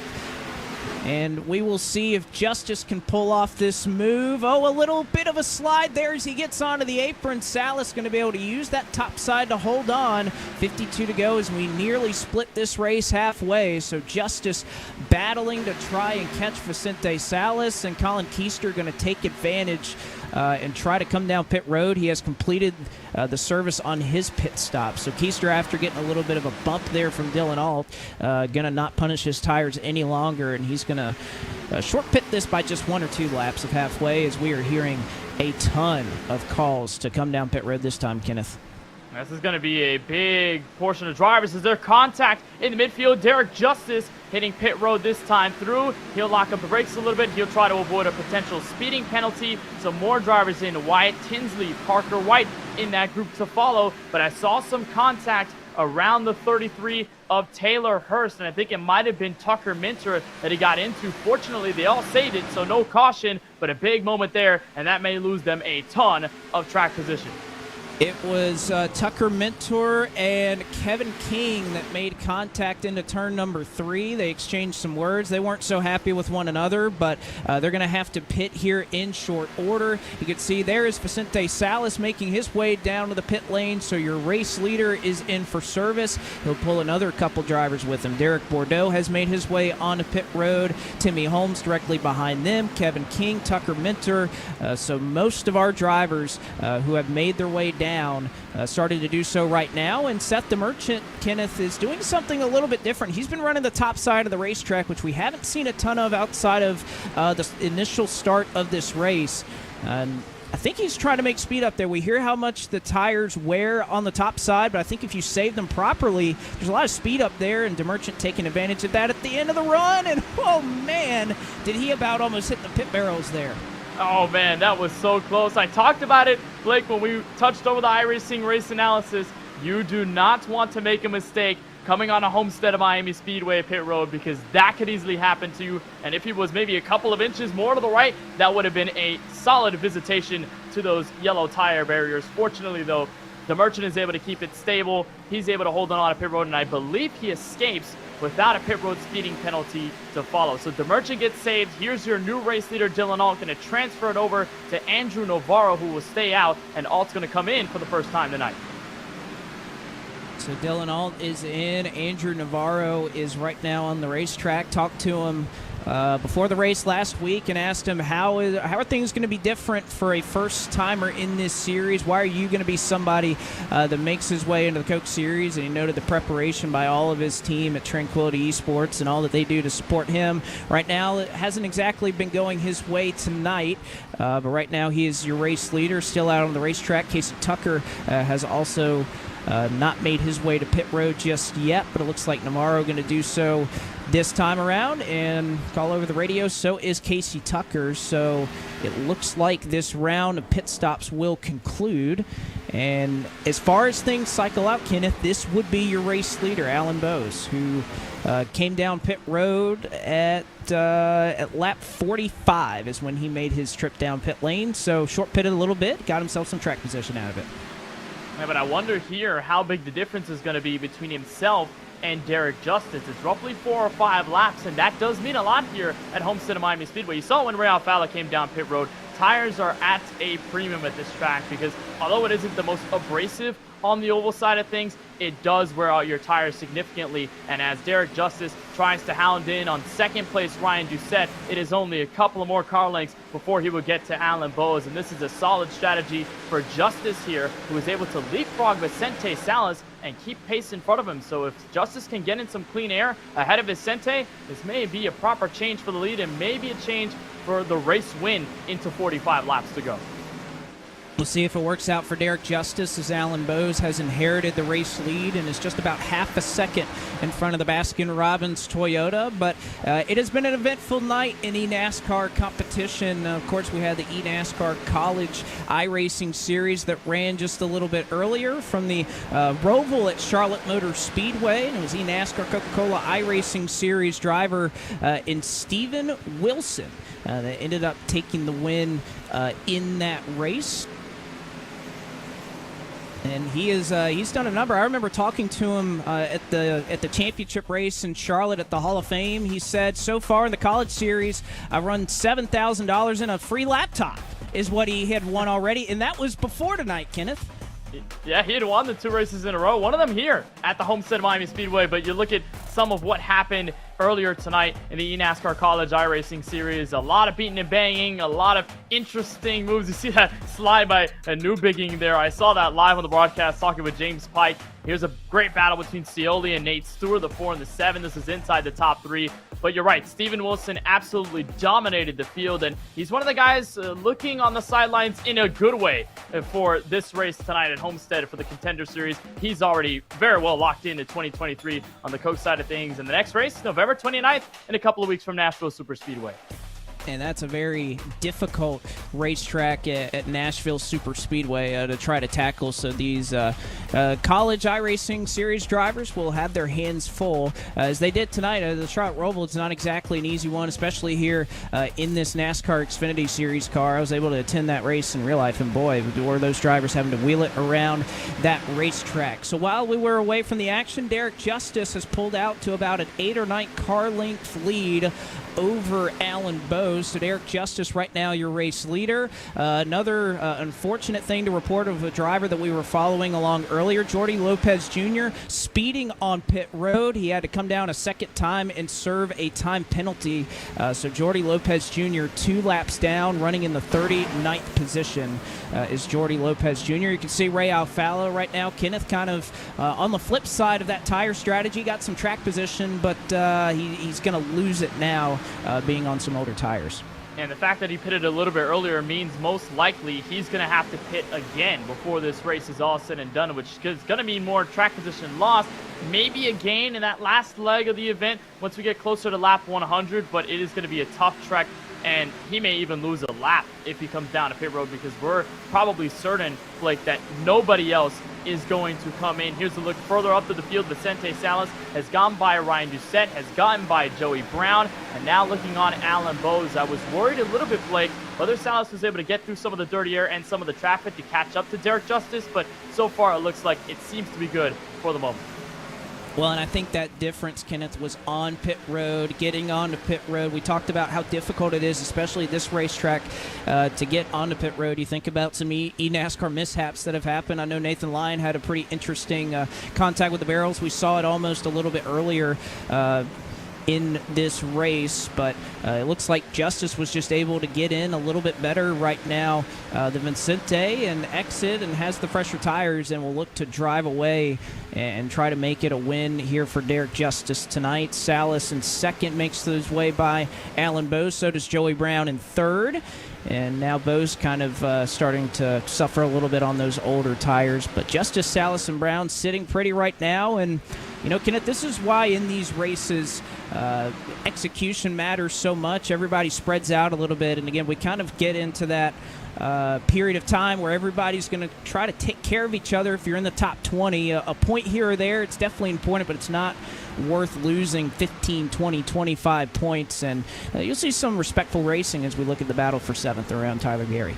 And the big thing you don't want to do, Blake, is overstep. You don't want to try and be a little greedy, try to gain a little more, and then end up losing so much. You don't want to bite the hand that feeds you. So if you've got everything set for this race so far, just deal with it in a composed manner, and then just try to pick off spots if you can. We look at Tyler Gary, Timmy Holmes going at it for P7, and Tyler Gary was actually a part, Blake, of the eNASCAR College iRacing Series a couple of weeks back, or rather a couple of months back at the Homestead of Miami Speedway. So Gary performed solid in that race. He's doing well so far tonight inside the top 10.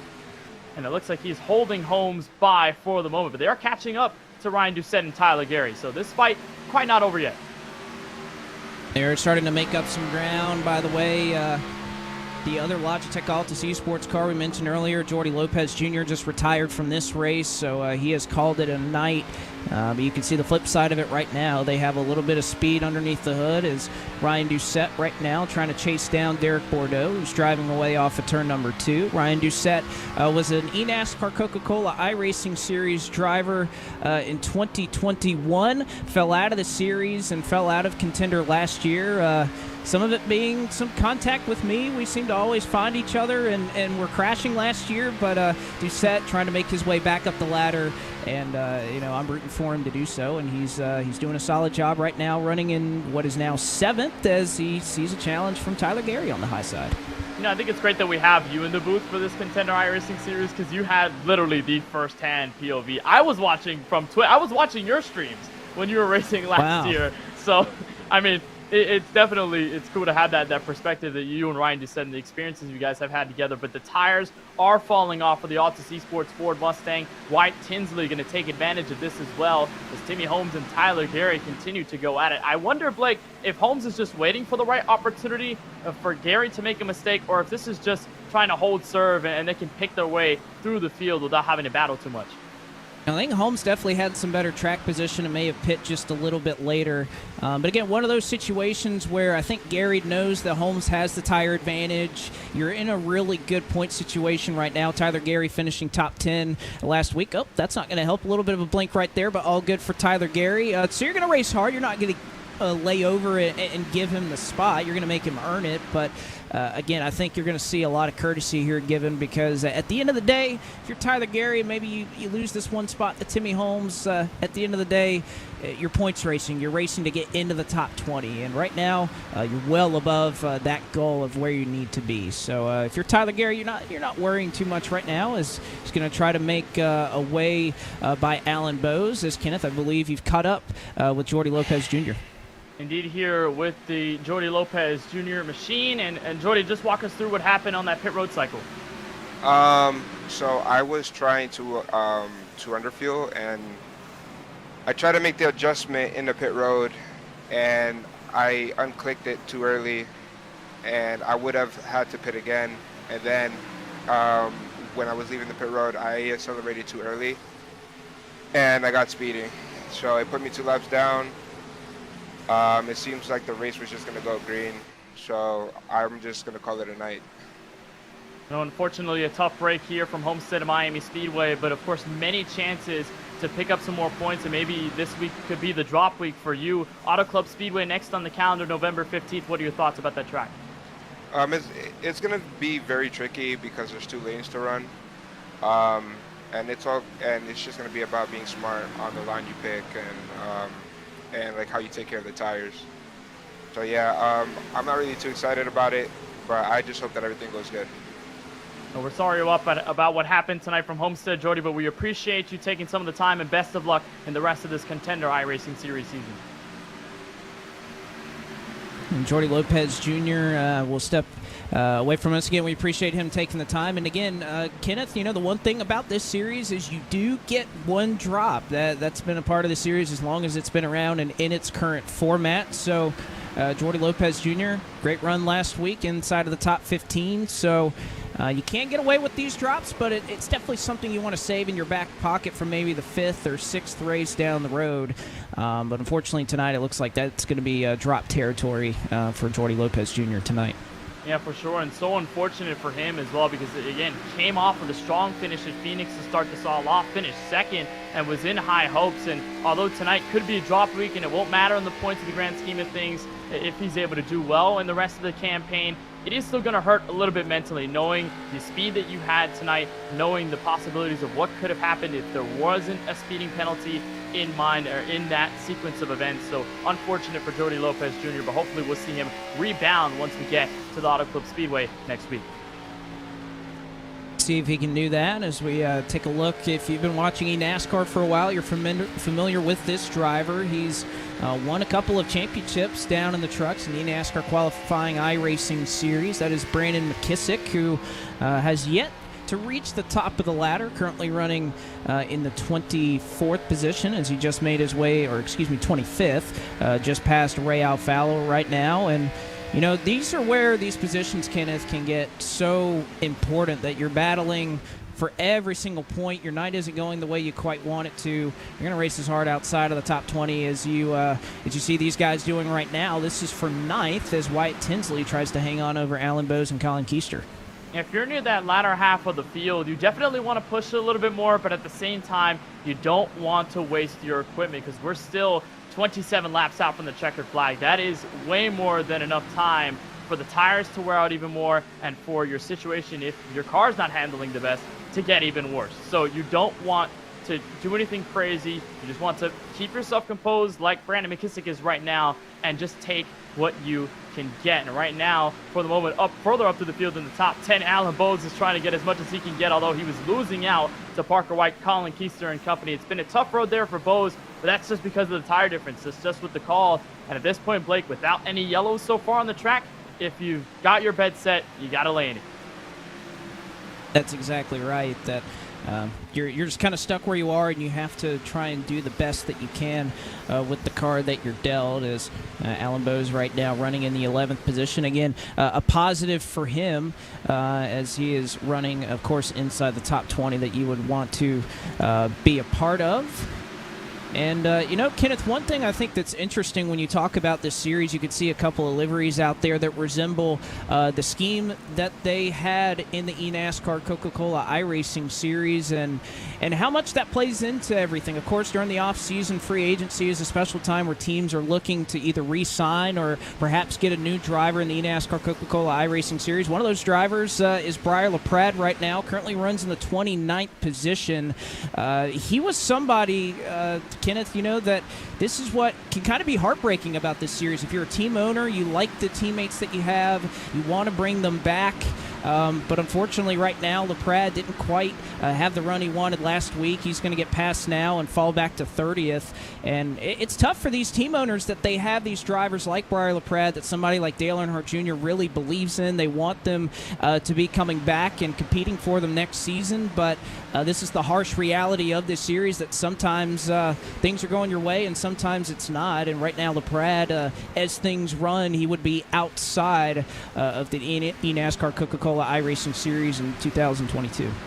Yeah, it's the nature of the beast at that point. You know, you can have that relationship with the team, but if you can't perform or if things don't go your way at this step of the NASCAR, then you can't make it back to Coke Series. You can't make it back with the team that you were performing with at the top level of the series. And he's under fire now from Christopher Pfeffer in the 66, a consistent driver in the Road to Pro qualifying iRacing series. Looking to continue that on, but this is a battle building for 30th on the track. So neither of them having the night that they would want here from Homestead of Miami Speedway. You can see right there a good battle happening. Again, that was for the 30th position. And you could see, I guess we could call it the lean squad here, Kenneth, as you could see Brendan Kohler right there, Brian Mercurio, who are definitely leaning in their seats. I know I'm definitely guilty of this, doing it on the stream, but Brendan Kohler's getting a little bit more into it right now than Brian Mercurio, currently running 23rd and 27th, respectively.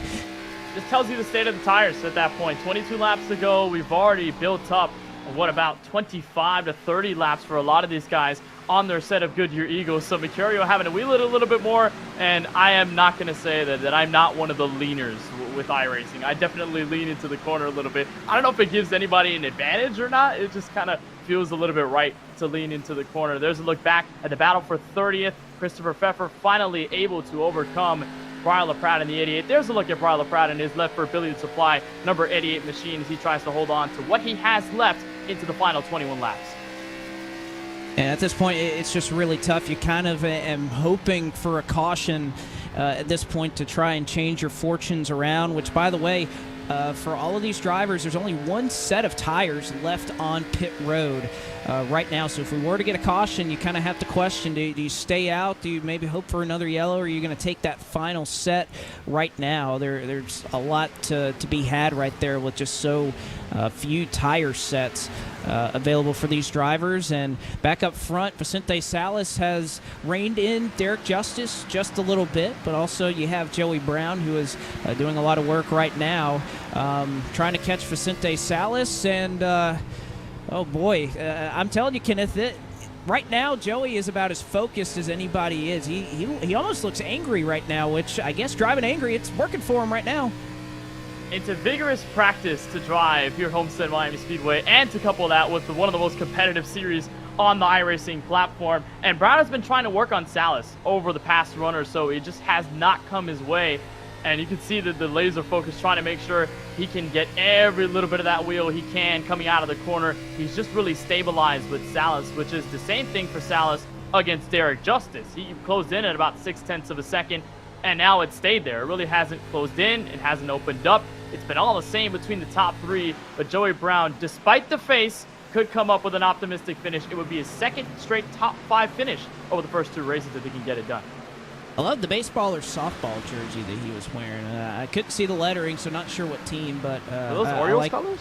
Yeah, maybe. I don't know. It looks like the billing was red and yellow, so kind of multicolored there. But nevertheless, a great run for Joey Brown, who, again, we talk about. He's one of those drivers that was kind of part of the old school iRacing Contender Series back in the day. Was a part of the Coke Series a number of years ago, and after a long hiatus, which is not easy to do, he has been plopped right into this series and been very competitive in the trucks and in this car as well. So I think somebody that we are sure to see racing on Tuesday nights next year in the eNASCAR Coca-Cola iRacing Series. This is behind Brandon McKissick. This is Blaze Crawford right now, currently in 25th, and all these drivers right now trying to inch their way just close to the top 20 here in these last 17 laps. Yeah, Crawford, one of the Elliott Sadler Esports drivers. Trouble. We've got a caution. Is out. Caution is out, and I'm trying to find out exactly where it was.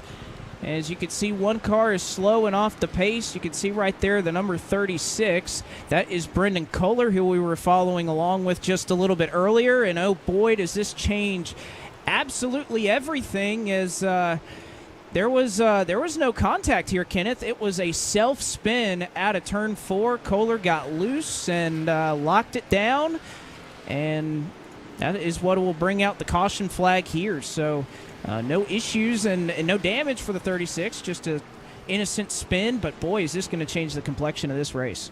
It definitely is, and what that's going to do, Blake, is bring Vicente Salas back in the battle. He had been holding behind the 31 for so long. That gap was not closing anytime soon. That race could have been sealed if it stayed green, but now Salas is back in it. That lead eradicated for the 31 of Derek Justice, and with Brendan John Kohler going around, it's going to put all the field together, and that means, Blake, possibly our last set of stops with those last set of Goodyear Eagles. It's going to be fun on the strategy.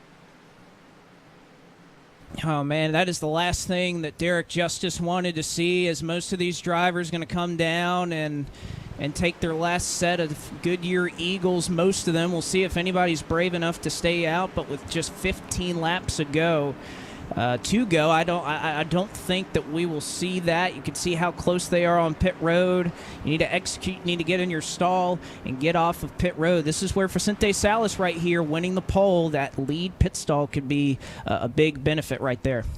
Yeah, this has to be the money stop, and I question if anyone's going to take 2 tires. I feel like the run's gone long enough to where everyone really has to take 4 if they want to be competitive. Salas going to hop on the jacks, and then it's just a waiting game, Blake. That's the fun thing about it. Justice going to come out first. Salas going to try to beat him there, and I think the top 3 going to remain the same out of the pit lane.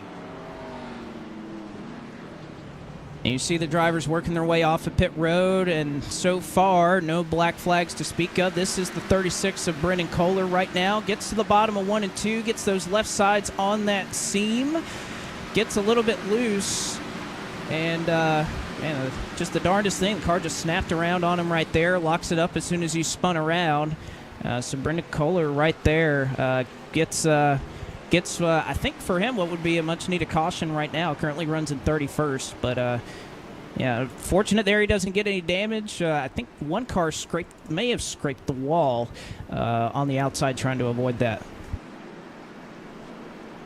And he was running inside the top 26, I believe, before that caution came out. So while, yes, the caution is going to help Brendan John Kohler get closer to the guys in the field and maybe gain some in this last run, he drops to P31. So it necessarily isn't the greatest deal for Brendan John Kohler. That trouble really started entrance turn 3. So, I mean, he carried it through the whole corner, and around he went.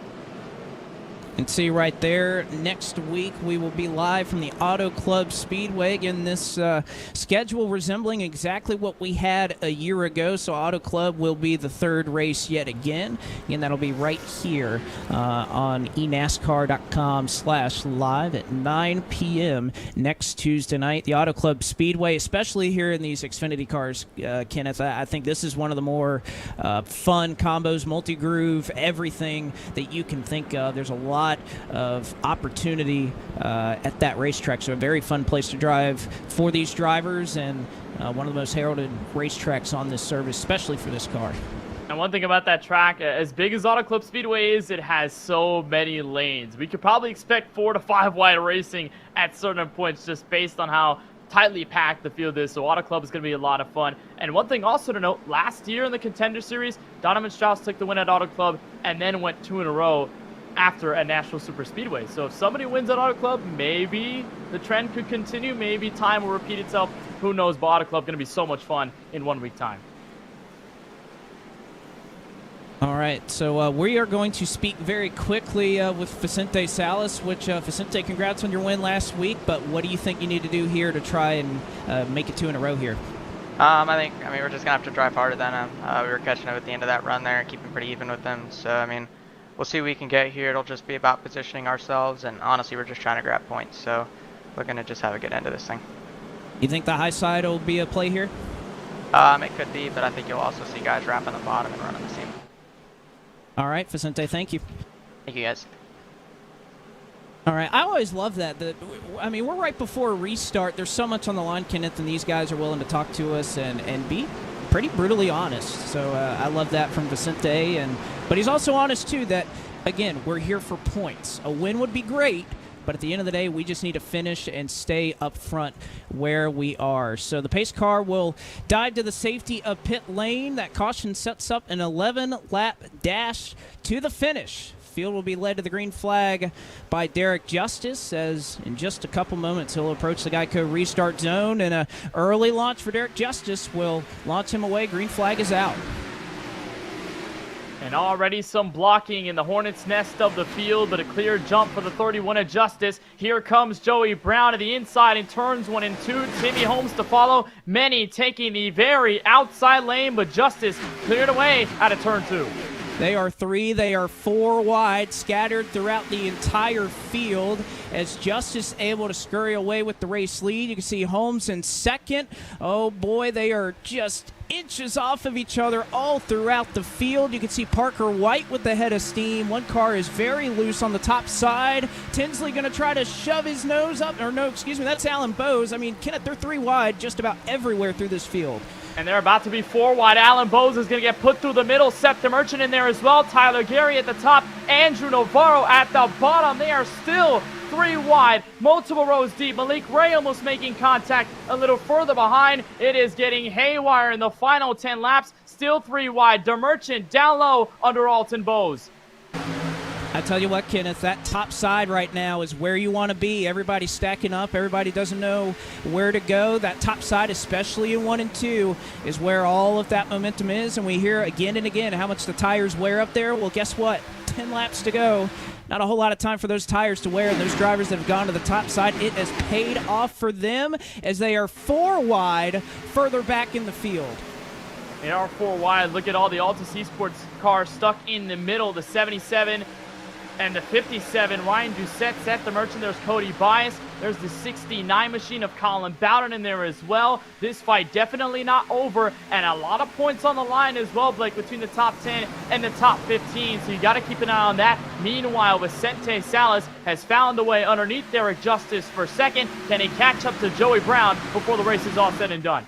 Justice may have burned up his right rear tire. He lost the lead, so Joey Brown goes to the race lead. Vicente goes to second. Timmy Holmes in third. And all of a sudden, the driver that won this race last year shot out of a cannon, Colin Keister, with the short run dig that right now Derek Justice just does not seem to have.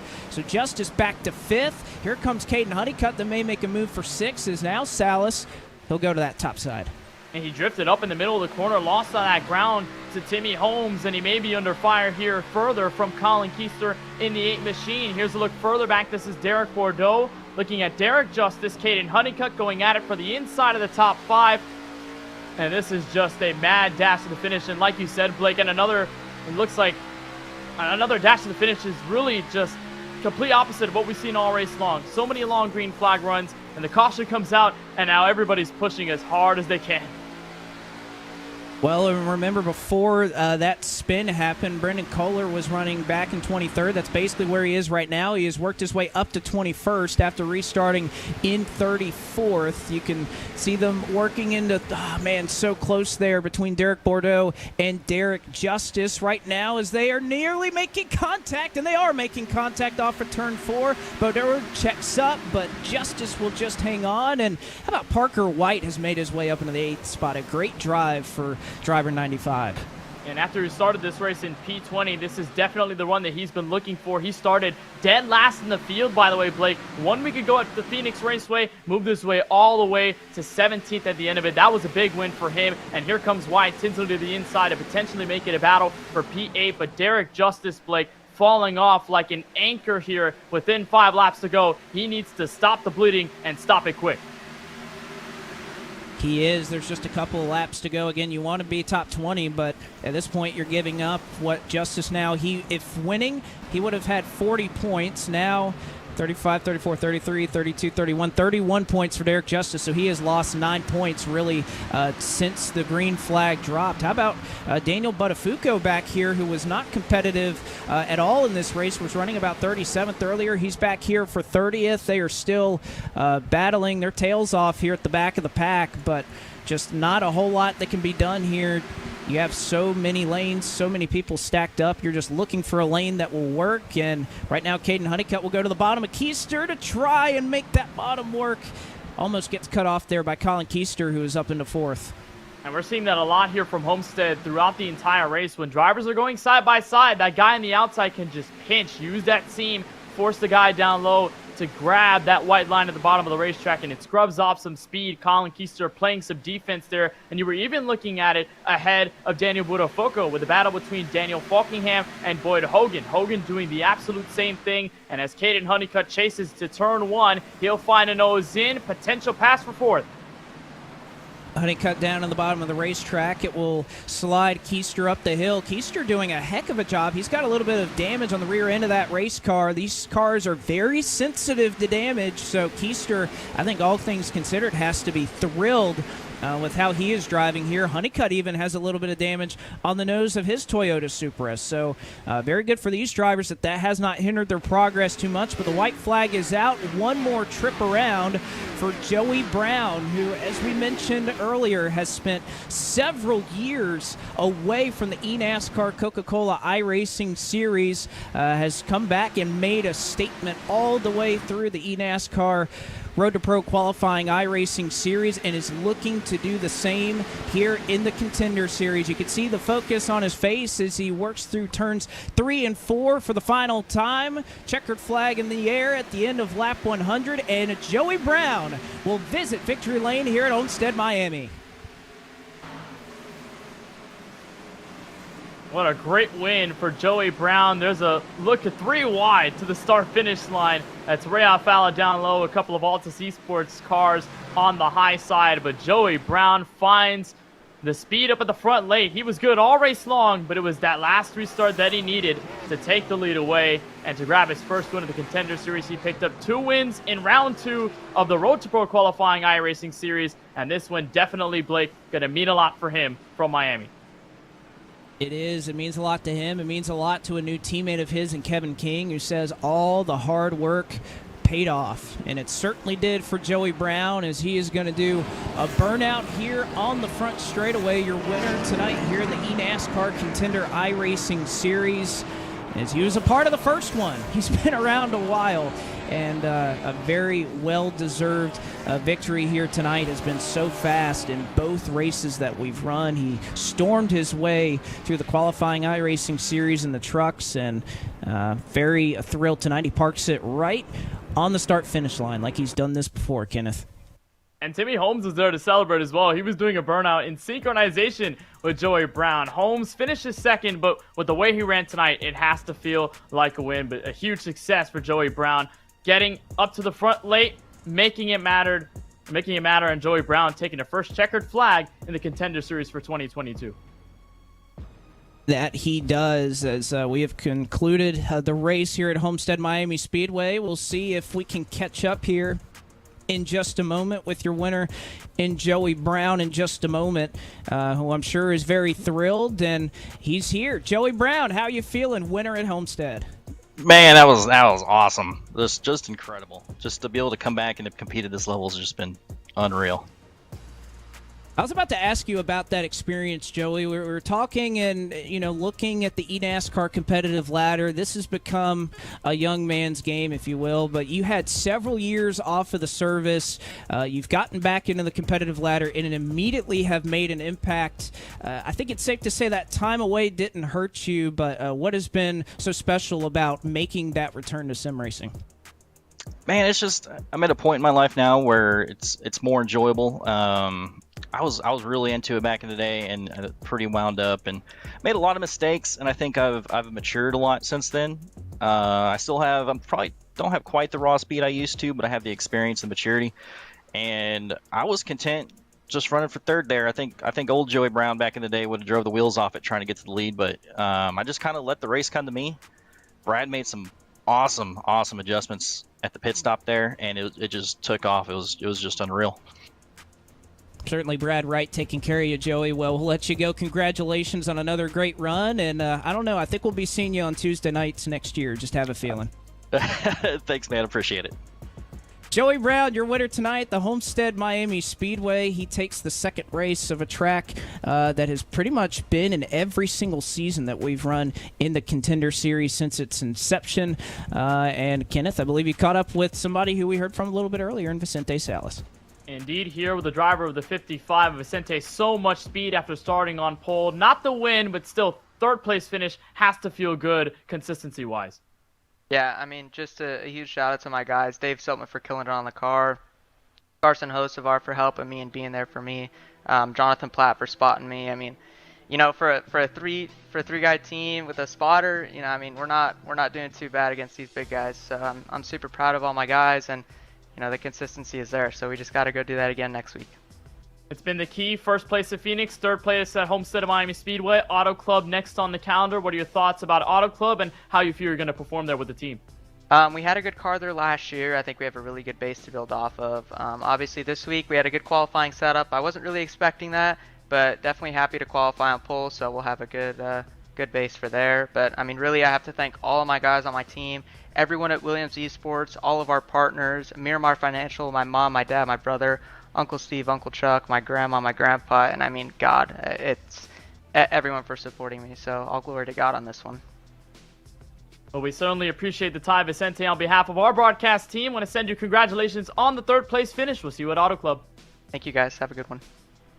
That's Vicente Salas in his Toyota Supra for Williams Esports that grabs a third place finish. It is second, though, for the driver of the 67 for the team. And we are joined by the driver of that 67, Timmy Holmes. Timmy, just walk us through that last restart. You started fifth, you moved up to second. How was that?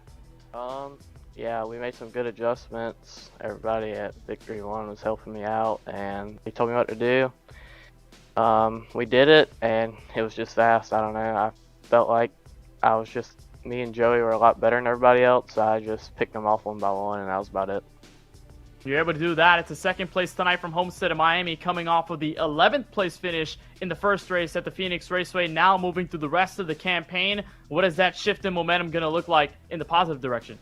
Yeah, honestly, at Phoenix, I didn't think I was going to even finish that good. So 11th was really good there, and then to come here and finish second, not only is it just good momentum, it's kind of like a eye opener. Like, hey, I can really do this. So definitely just gonna keep on putting in the time, and I just gotta thank everybody at Victory One that helped out.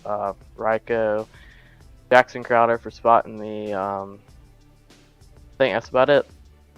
We were doing burnouts there with Joey Brown, and it felt like a win there, but awesome performance tonight, Timmy. Thank you so much for joining us, and we'll see you at Auto Club next week. Couple of great runs for our drivers there, Kenneth, as Joey Brown is your winner here tonight at the Homestead Miami Speedway. Appreciate Timmy and Vicente making their way out. Of course, if you want to be a part of the fun, you can get on iRacing now with a new membership. 50% off for new members, as well as 25% off if you're somebody who is actively using the service right now for 12 or 24 months. Make sure you don't miss out on that. It's one of the best times of the year for a reason, Kenneth. As again, we appreciate all of you tuning in for both races here, the eNASCAR College iRacing Series and the eNASCAR Contender iRacing Series. Again, the next time you can see the Contender Series next Tuesday night, Auto Club Speedway. That will roll off at 9 p.m. Eastern, and we look forward to seeing you there. So on behalf of my broadcast partners who covered the opening half of our coverage, and James Pike and Terry Radford, as well as this Contender Series race with Kenneth Bueno, I am Blake McCandless saying so long from the Homestead Miami Speedway, where we bid you farewell and congratulations to tonight's winner, Joey Brown.